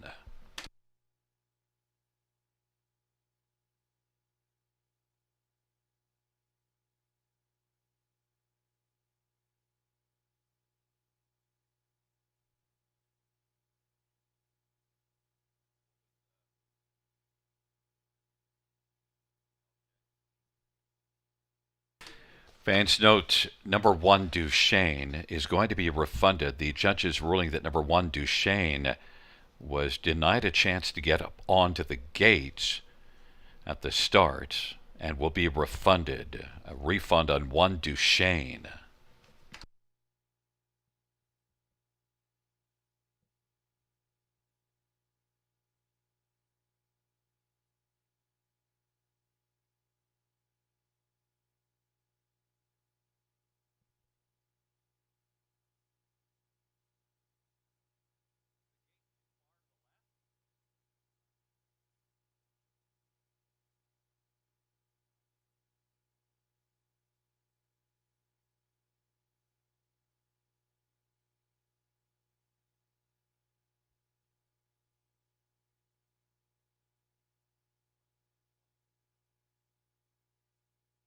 Once again, fans note a refund on number 1 Duchesne. A refund on 1 Duchesne. The judges ruling that 1 Duchesne was not able to get up onto the gate, was denied access to be up on the gate at the start of the race.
Eighth race payouts for Give Me a Corona, 450, 240, and 240. Two Ladies from Hell, 290, 250. Three Stonebridge Drama, 430. $2 exactor, $12. Dollar Try, $12.80. Dollar Super, $21.10.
The 9th race order finish. And note this order finish.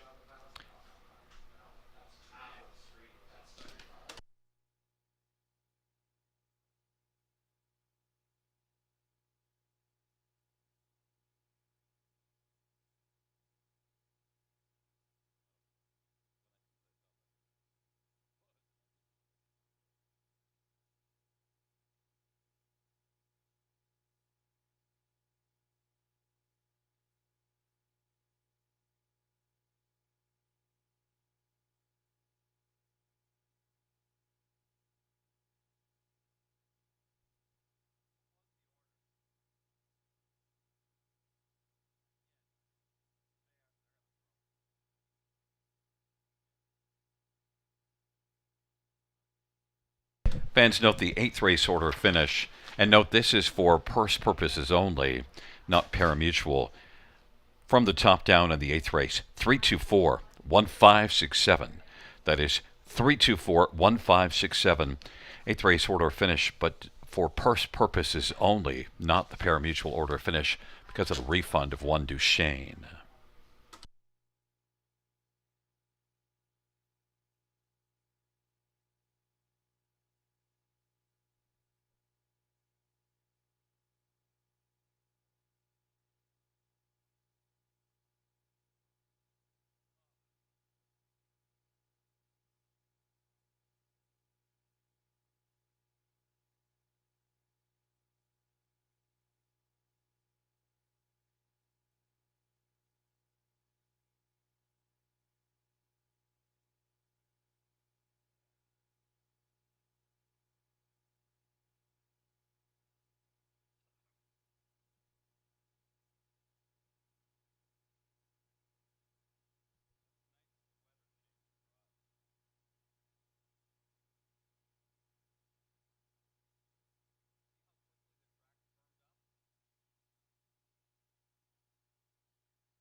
Field for the 9th on parade. 1, Feisty Like Fire. Jay Harris, Brett Lester, and Rebecca Williamson.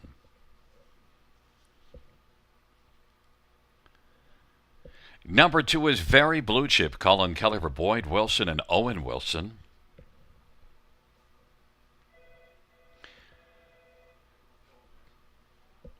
Number 3 is Lux All Credit. Carl Dawson for Rob Jenkins Jr. and Jeffrey Kelly and William Burgess.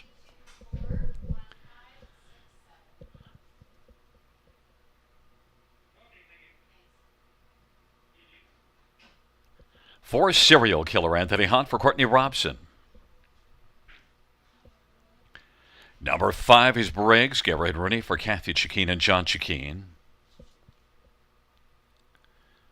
Number 6, choreographer, Scott Quilliver, Scott West.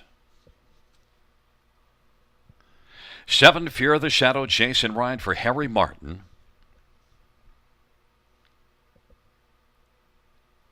And right is Go Mud. Rob Jenkins Jr. drives and trains for William Burgess and Jeffrey Kelly. Field of 8, race 9.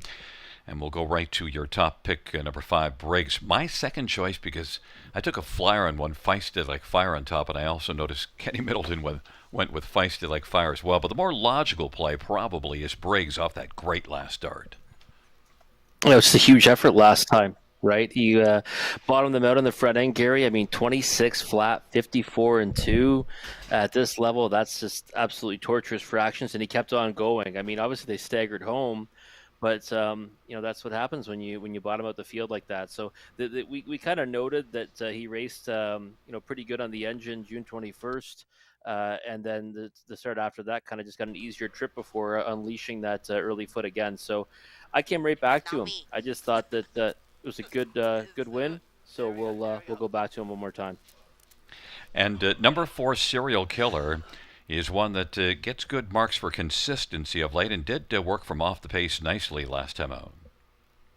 Yeah, Serial Killer. Last time I kind of thought he'd be closer. Got away 5th off the gate, but I guess they're going so fast up front. He just probably couldn't go with them in the early stages. That's why he's 10 lengths off lead at the quarter pole. He tightened up late in the mile. I thought that he raced, pretty good to be 3rd, all things considered. But the effort 2 back, I thought, was a very good one because he ends up first over a long way, only gets beat a length to about a boy, and by all rights did a lot more work than choreographer, and they finished kind of alongside each other. So I think he can rebound his way to victory here with the right kind of trip. And the price is okay at 5-2. Number 6, Choreographer, benefited from getting out off the gate from post 2 last time, has a tougher spot, but still did race okay last race. He did. I mean, he's been 2nd in each of his last 2. The thing about Choreographer is he's not winning at the clip he's done in the past, right? 2 for 23 this season, 8 on the board finishes though. But he's been kind of a high percentage winner through a lot of his career. 27 wins, almost just under $7,000 shy of $300,000 in earnings. I don't think post 6 really hurts him though, because I mean he's the type of horse that's got enough tactical speed that if they want to go forward, they can go forward. So 7-1's an overlay in my opinion, even though I think he's kind of had seconditis lately, especially here at the River. But maybe he can turn it around here. I mean, he's capable, right? I mean, he's a classy veteran, and I wouldn't be shocked to see him get his nose to the wire first one of these starts. And I'll tell you, I don't fear the shadow. Post position 7. Had post 7 last race. It's a tough spot on the half-mile track at Hanover. Not quite as tough here. No, not quite as tough here at all. And just a horse that I think is going to like, getting back down to the claiming ranks. I mean, his last 4 have been against, solid groups, all things considered, and against horses you probably can't buy for $8,000, that's for sure. And now you get reunited with Jason Ryan, who's had success with him in the past, I think. So I just kind of thought he was worth a look at a price, not impossible. And maybe can kind of, one that I thought could maybe spice up the multis anyways, but I'm long dead on those. And here's a question for you. Why did Kenny and I both go to Feisty Like Fire on top? Well, I think, the logic is decent enough because the thing is, right, pole position. Post 6 last time got away 7th off the gate, kind of closed into it nicely, but they were staggering home. But he's kind of been knocking at the door, and you're going to get an overlay on him. Which is, 6-1 is probably an overlay. I mean, he's a horse that can probably step up and win this class at some point. He's now 3rd start back off that vet scratch sick too. So if I was picking him, that would be my logic, Gary, but you tell me what you thought about him. Well, I just thought in the past he's had class, and he did face tougher before those last couple of starts. And Brett Lester. Yeah, you know what? And I've seen horses that race for the Lester barn that can, kind of turn around, especially situationally, right? Like I said, 3rd start back up a vet scratch sick. Maybe we see his best today. And 7-1, not the worst number in the world. It's probably not fair me asking you to explain my logic. Feisty Like Fire, very blue chip, and Lux all credit on the inside. In the center, Serial Killer and Briggs into the outside. Choreographer, Fear of the Shadow, and Go Mud. It's a field of 8 for race number 9. They're into the backstretch, gathering speed approaching the start. And the field for the 9th race is at the start of the rough, and it's going to be Choreographer to blast out, and Briggs is also leaving. Then on the inside, very blue chip and Serial Killer. Feisty Like Fire is 5th away. Then Fear the Shadow and Go Mud, and Lux All Credit is trailing the field. Choreographer is dancing early and leads the 4-5 favorite Briggs by 2 lengths right now. Very blue chip 3rd, Serial Killer 4th, and Feisty Like Fire in mid-pack 5th, and then Lux All Credit as they race their way off the turn. Trailing pair Fear the Shadow and Go Mud. They're in single file fashion as they come off the turn. Choreographer and Scotty Coulter. Briggs is racing 2nd, and very blue chip on the inside, racing 4th, Serial Killer. Now Feisty Like Fire has moved out and is going to get the cover of Serial Killer who took out. Feisty Like Fire follows Serial Killer. Then it is Lux All Credit back to Fear the Shadow and Go Mud. They work their way on into the backstretch. Choreographer has the lead. Serial Killer is moving up. Briggs is on the inside third. And Feisty Like Fire is well spotted on the back of Serial Killer, second over fourth. Very Blue Chip, fifth at the inside. Locks All Credit, Fear of the Shadow, and Go Mud. Choreographer still with the front and leads as they head on to three quarters. Choreographer. Briggs is tighter in the pocket. Serial Killer is third. Feisty Like Fire, second over. Getting some urging is gapped in the cover and weakening Very Blue Chips on the inside. Fourth, Feisty Like Fire is fifth. And then it is Lux All Credit, Fear the Shadow, and Go Mud. Choreographer still with the lead. Serial Killer is racing second, and Briggs is third. Very Blue Chip and Feisty Like Fire, they turn for home. Choreographer on down the stretch drive they come. Choreographer, Briggs has been getting the trip, and Choreographer is game. Choreographer and Briggs as they come to the finish, and Choreographer is going to win. Briggs is second. Then it looks like Very Blue Chip and Fear of the Shadow. 156 in one. Choreographer disappointed me last week, and I didn't know enough to stay on. So the Gary Off angle here, Choreographer in 156 and one. Yeah, Gary Off angle. But you know what? I said it right, Gary. I said, if he wants the front, there's no issue with that. Post 6 doesn't matter, and it didn't matter. I mean, this horse is a lightning bolt off the gates. And you know what? Maybe shifting out to that more outer spot with post 6 actually is advantageous to him, because he's been getting away in the pocket of the 3-hole with inside draws or better draws. But this time around, just kept on driving at them, and a horse that's always swelled up on the lead. So he said, he'd probably get his nose to the wire first one of these times. Well, it was tonight, and the price kind of held at I thought, a pretty decent number, 9-2. I thought we'd see 3 horses take all the money, and they'd all be around the same number, with Briggs being the favorite. But no, Choreographer goes off at 9-2, which, I mean, that's an overlay on a classy veteran like him. I kind of thought the money would be Briggs and Choreographer and Serial Killer, but Choreographer, Briggs gets the trip, and Briggs beat Choreographer last week, but now it comes in the other way around. Yeah, and you know what? And it comes down to really, I guess, whoever's going to kind of hold court on the engine might be the one that gets there first, right? I mean, Briggs, decent effort to be second, but he was never hauling this one down tonight. And maybe it would have been the same if you flipped them, but you can see Scott Coulter was intent on having the lead tonight. And if you just look down the page, last time he had the front end, he absolutely crushed. So probably that's the secret with them, but it's hard to do that every week, right? They're animals with 4 legs and a heartbeat. They're not cars. And asked to explain my logic, I guess there wasn't any.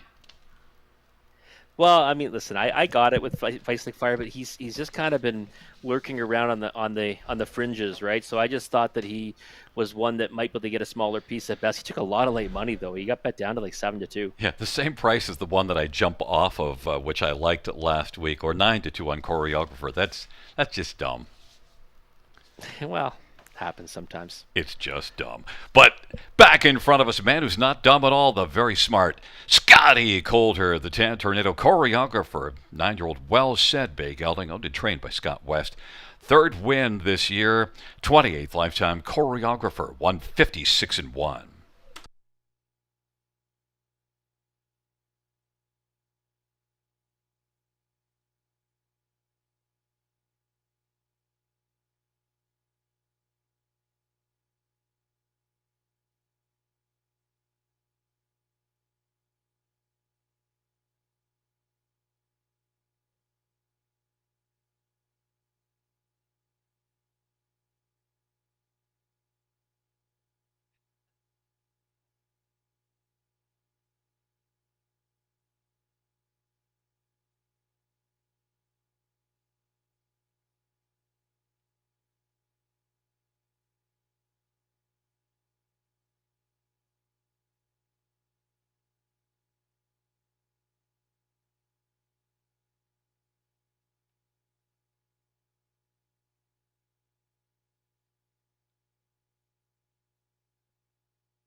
The 9th race payout, 6 Choreographer, 1140, 410, 310.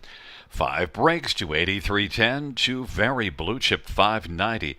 $2 Exactor, 23.80. Dollar Try, 122.50. Dollar Super, 379.10.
Ninth race saw her finish from the top, 83742-156.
Fans, just a reminder in this 10th race, the Super High Five, the carryover $4,174 and some cents, $4,174 and some pennies. And there's a look at the different picks, and you see Robert Reed with the 5 Rilkoff on top of 5, 4, 7, 6. Kenny and I both going with 1 Sporty Bob, who's dropped all the way down to 1 to 5, and Conley is shining his light on 3. Bet on Sunshine on top. So bunch of different numbers, different angles to play. It's a very nice field of 8. This high five with a carryover $4,174 and some cents.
Field for the 10th on parade. 1, Sporty Bob, Travis Henry for Robert Kyle Fellows and M&S Racing.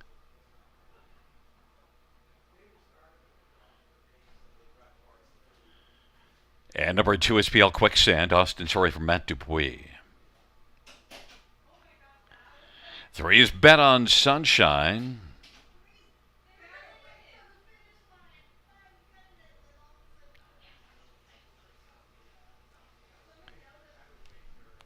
Garrett Rooney drives for Paul Ritchie.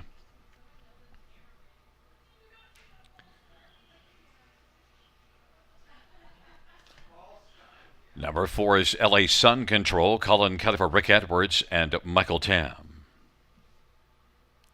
5, Rilkoff, Anthony Hunt for Paul Meegans.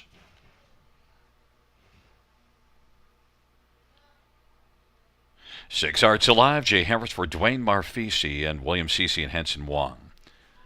Number 7 is Highland Hot Sauce, Scotty Calder for Michelle Bowen. 8 is Scratched, and 9 is Bet the Beach Yankee, Jason Ryan for Ashley Lenvoy and Gino Toscani. And Rob, this is a very good field. The tote board does not make sense to me. Yeah, I did take Sporty Bob on top, but 2 to 5? Not in this field. 5, Rilkoff. I do see your logic. 50 and 4 at Mohawk, just 3 races ago. Maybe you can just pass that last line and think that this could be a good spot for Rilkoff coming in from Mohawk.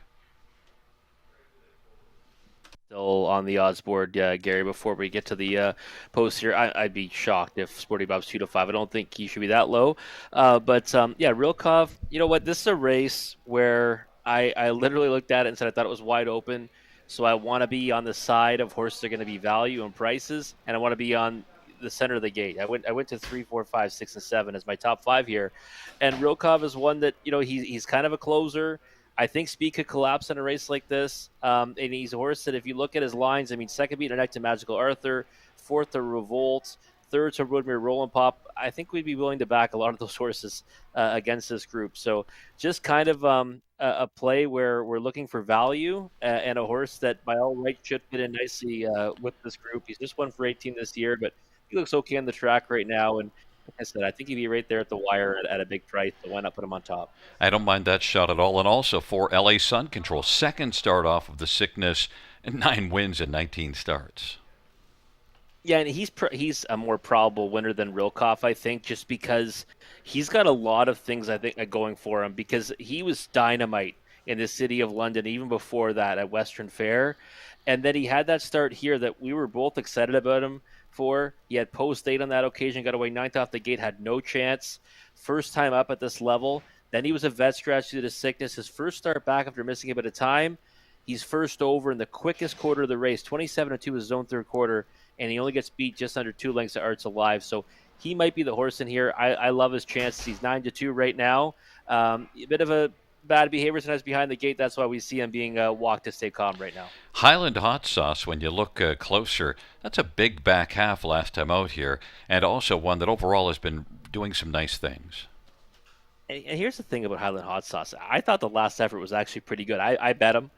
I was on him. I put him on top, and he kind of just, got taken back off the gate and had no interest in the early stages. And then when he got asked to pick it up late, he flew home back half 54 and 4. And I thought he was coming best of all in the late stages. And I think that tonight he's an overlay because of that. That looks fantastic in post parade. And I don't think this field's out of his reach. So he's 25-1 right now. I think he can blow things up, especially in this high 5, and I don't mind him at all, especially at a bombs away number. If you're going to talk about numbers that don't make sense, Arts Alive beat this class last race. Yeah, a little bit tougher post, but 20-1. Yeah, I mean, I don't think it's got to do with the post, more so the depth of the field and the fact that the big question is, can he get that second quarter breather? I mean, I think it's one of those things where it's just kind of situational, right? He got bet last time against this group, and now it comes up that much tougher. And I think, he might still be the pace setter. He's going to try to go forward off the gate. I would certainly think so. And if he does, then I think he can certainly get a big piece of it. So I think that he's a horse you've got to use in the high 5, but I'd be surprised if he repeats. And Bet on Sunshine was beaten only half a length last race to Arts Alive and is at 7-1. Yeah, he's a horse that I think you've got to use in here, and I'm surprised he's 7-1. I thought he'd be one of the horses that takes most support. I think that's an overlay on him. We didn't touch on Sporty Bob. 3-5 of the board is my top one, but I wouldn't be backing at 3-5. I like your 10-1 on Rilkoff or LA Sun Control. There's some nice value on the tote board. Sporty Bob, Peel Quicksand, and Bet on Sunshine on the inside. In the center, LA Sun Control and Rilkoff. To the outside, Arts Alive, Highland Hot Sauce. In the second tier, Bet the Beach Yankee. Field of 8, race number 10.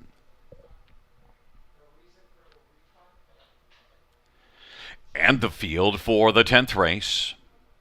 Gathering speed. Field for the 10th race is at the start of the rough, and LA Sun Control. Arts Alive is alive early. Sporty Bob is going to gun home, and going off stride went LA Sun Control. Now Peel Quicksand is going to race from third. Rilkoff is still challenging on the outside and is fourth. Bet on Sunshine is fifth away. Then it is Bet the Beach Yankee, and further back is Highland Hot Sauce. A break by LA Sun Control. Sporty Bob 7-5 of the board. Sports a lead right now over Arts Alive with Peel Quicksand third away. Rilkoff's racing fourth. Then Bet on Sunshine and Bet the Beach Yankee. Highland Hot Sauce is racing further back as they head on up towards us, and trailing the field is LA Sun Control after that break in stride, and they race off that opening quarter and head up towards the half. Sporty Bob has the lead. It is Sporty Bob who leads at a length and a half as they work their way into the backstretch. Arts Alive at 9-1 is second. Peel Quicksand now is moving on the outside, and Rilkoff has second over cover. On the inside, Bet the Beach Yankee. Then Bet on Sunshine, Highland Hot Sauce, and LA Sun Control. On down the backstretch they go. Sporty Bob is leading still. Sporty Bob from the backfield. Highland Hot Sauce is picking up a lot of horses. It is Sporty Bob. Highland Hot Sauce now is moving and has come from well out of it to take over second. And down to the inside is Arts Alive. Then in the center of the track, Peel Quicksand, and Rilkoff is 3 wide as Highland Hot Sauce is 4 deep on that final turn, but Sporty Bob has the lead advantage over Arts Alive, about 2.5 lengths, and then Highland Hot Sauce and Bet the Beach Yankee on the inside. Peel Quicksand and Rilkoff of the field turns for home, and it is Sporty Bob on down the stretch where they come. Sporty Bob, Arts Alive is trying to close. Sporty Bob and Arts Alive, and charging late, quickest of all, Bet the Beach Yankee. 3 across the track. Sporty Bob trying to hold off Arts Alive and Bet the Beach Yankee, and LA Sun Control a mile of, well, we'll give you the mile time later, but I'll tell you, that was a very interesting dash, and you saw the big move from Highland Hot Sauce, but flattened out because it's just tough to go 4 wide around the turn. But flying late was Bet the Beach Yankee, and Arts Alive was there, but I think maybe Sporty Bob on the inside, but I'm not sure again. Yeah, no, it was one of those races, Gary, where we saw a lot of action in the late stages anyways, and that big move by Highland Hot Sauce, I thought maybe he was going to kind of just go straight past them, but he just kind of got stuck out there. Sporty Bob, yeah, game on the engine. You got Arts Alive. We know that he loves those pocket trips, and then Bet the Beach Yankee coming at it. They hit the wire 3 across, but I'll tell you one thing, got to come back to LA Sun Control again because he raced fantastic. He really did. He came up the inside late. He's such a solid fourth at the end of it. He spotted the field a ton. He was trying to go forward off the gate, and then he made that break in stride. So one that we'll come back to. In that slow motion, I thought that Sporty Bob at first glance was the winner, and it looks like Sporty Bob got the job done. But Arts Alive and Bet the Beach Yankee in what was a really good race. And we mentioned, yeah, Sporty Bob, you could bet the horse, but 7-5 based on how this field panned out. Yeah, no, I mean, it's one of those ones where, I mean, again, I was taking a stand against the favorite only because I thought he would get overbet, and he did. I mean, 7-5, he ends up holding on by a slim margin, we think. But again, I think that if things go differently for LA Sun Control, I think he probably crushes in there. But we'll have to wait for next week for that one. And Bet the Beach Yankee is one that the only reason why I didn't take is the trailer post, but I had to think maybe on second thought Sporty Bob was going to get off the gate, but Bet the Beach Yankee was really flying late. I should mention there's an inquiry on after the start on for LA Sun Control as well. But what do you think of Bet the Beach Yankee? thought he raced really well. I mean, the thing is, right, is that we'll probably get back to saying if you like the 1, you like the 9. In this case, that wasn't for me. I was kind of fading both horses. They finished first and third, so I was dead wrong. But Sporty Bob went with all kinds of speed off the gate. He showed it tonight, and that's going to give a good trip to Bet the Beach Yankee. So hats off to Sporty Bob. Nice victory, and Bet the Beach Yankee, a solid third as well. Back in front of us is one Sporty Bob, a 4-year-old sports rider, Bay Gelding by M&S Racing, trained by Robert Kyle Fellows. Travis Henry, the winning driver, 3rd win this year, 5th lifetime. Sporty Bob.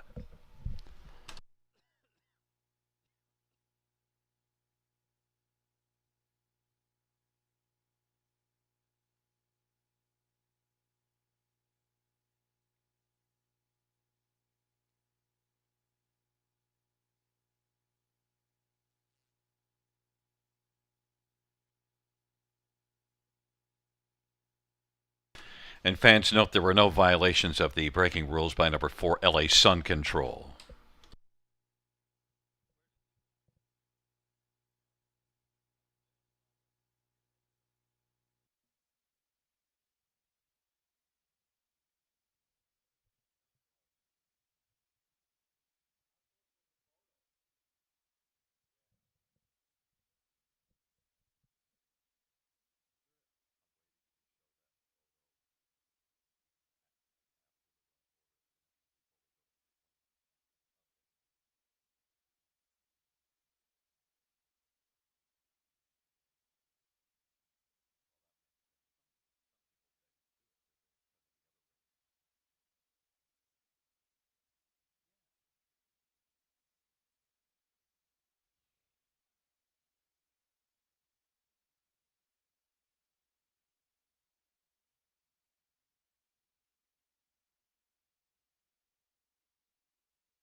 The 10th race payouts: 1 Sporty Bob, $490, $350, and $230.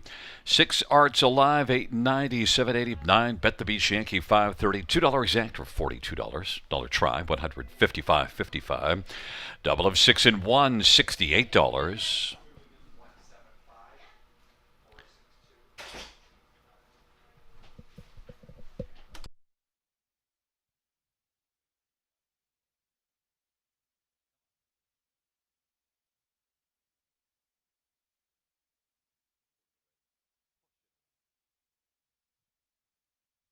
The dollar pick 3, $31.30. Dollar pick 4, $205.05. Dollar pick 5, $386.95. And the dollar high 5, $5,851.80.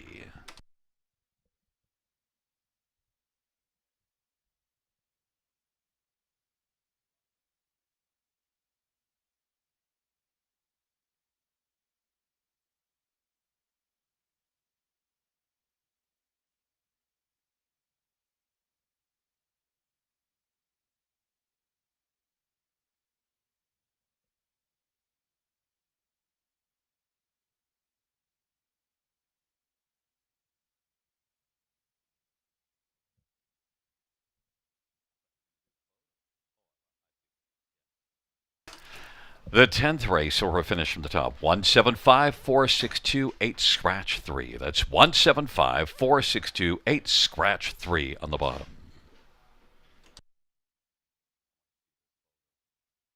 There's a look at your photo from race number 10. Sporty Bob on the inside wins.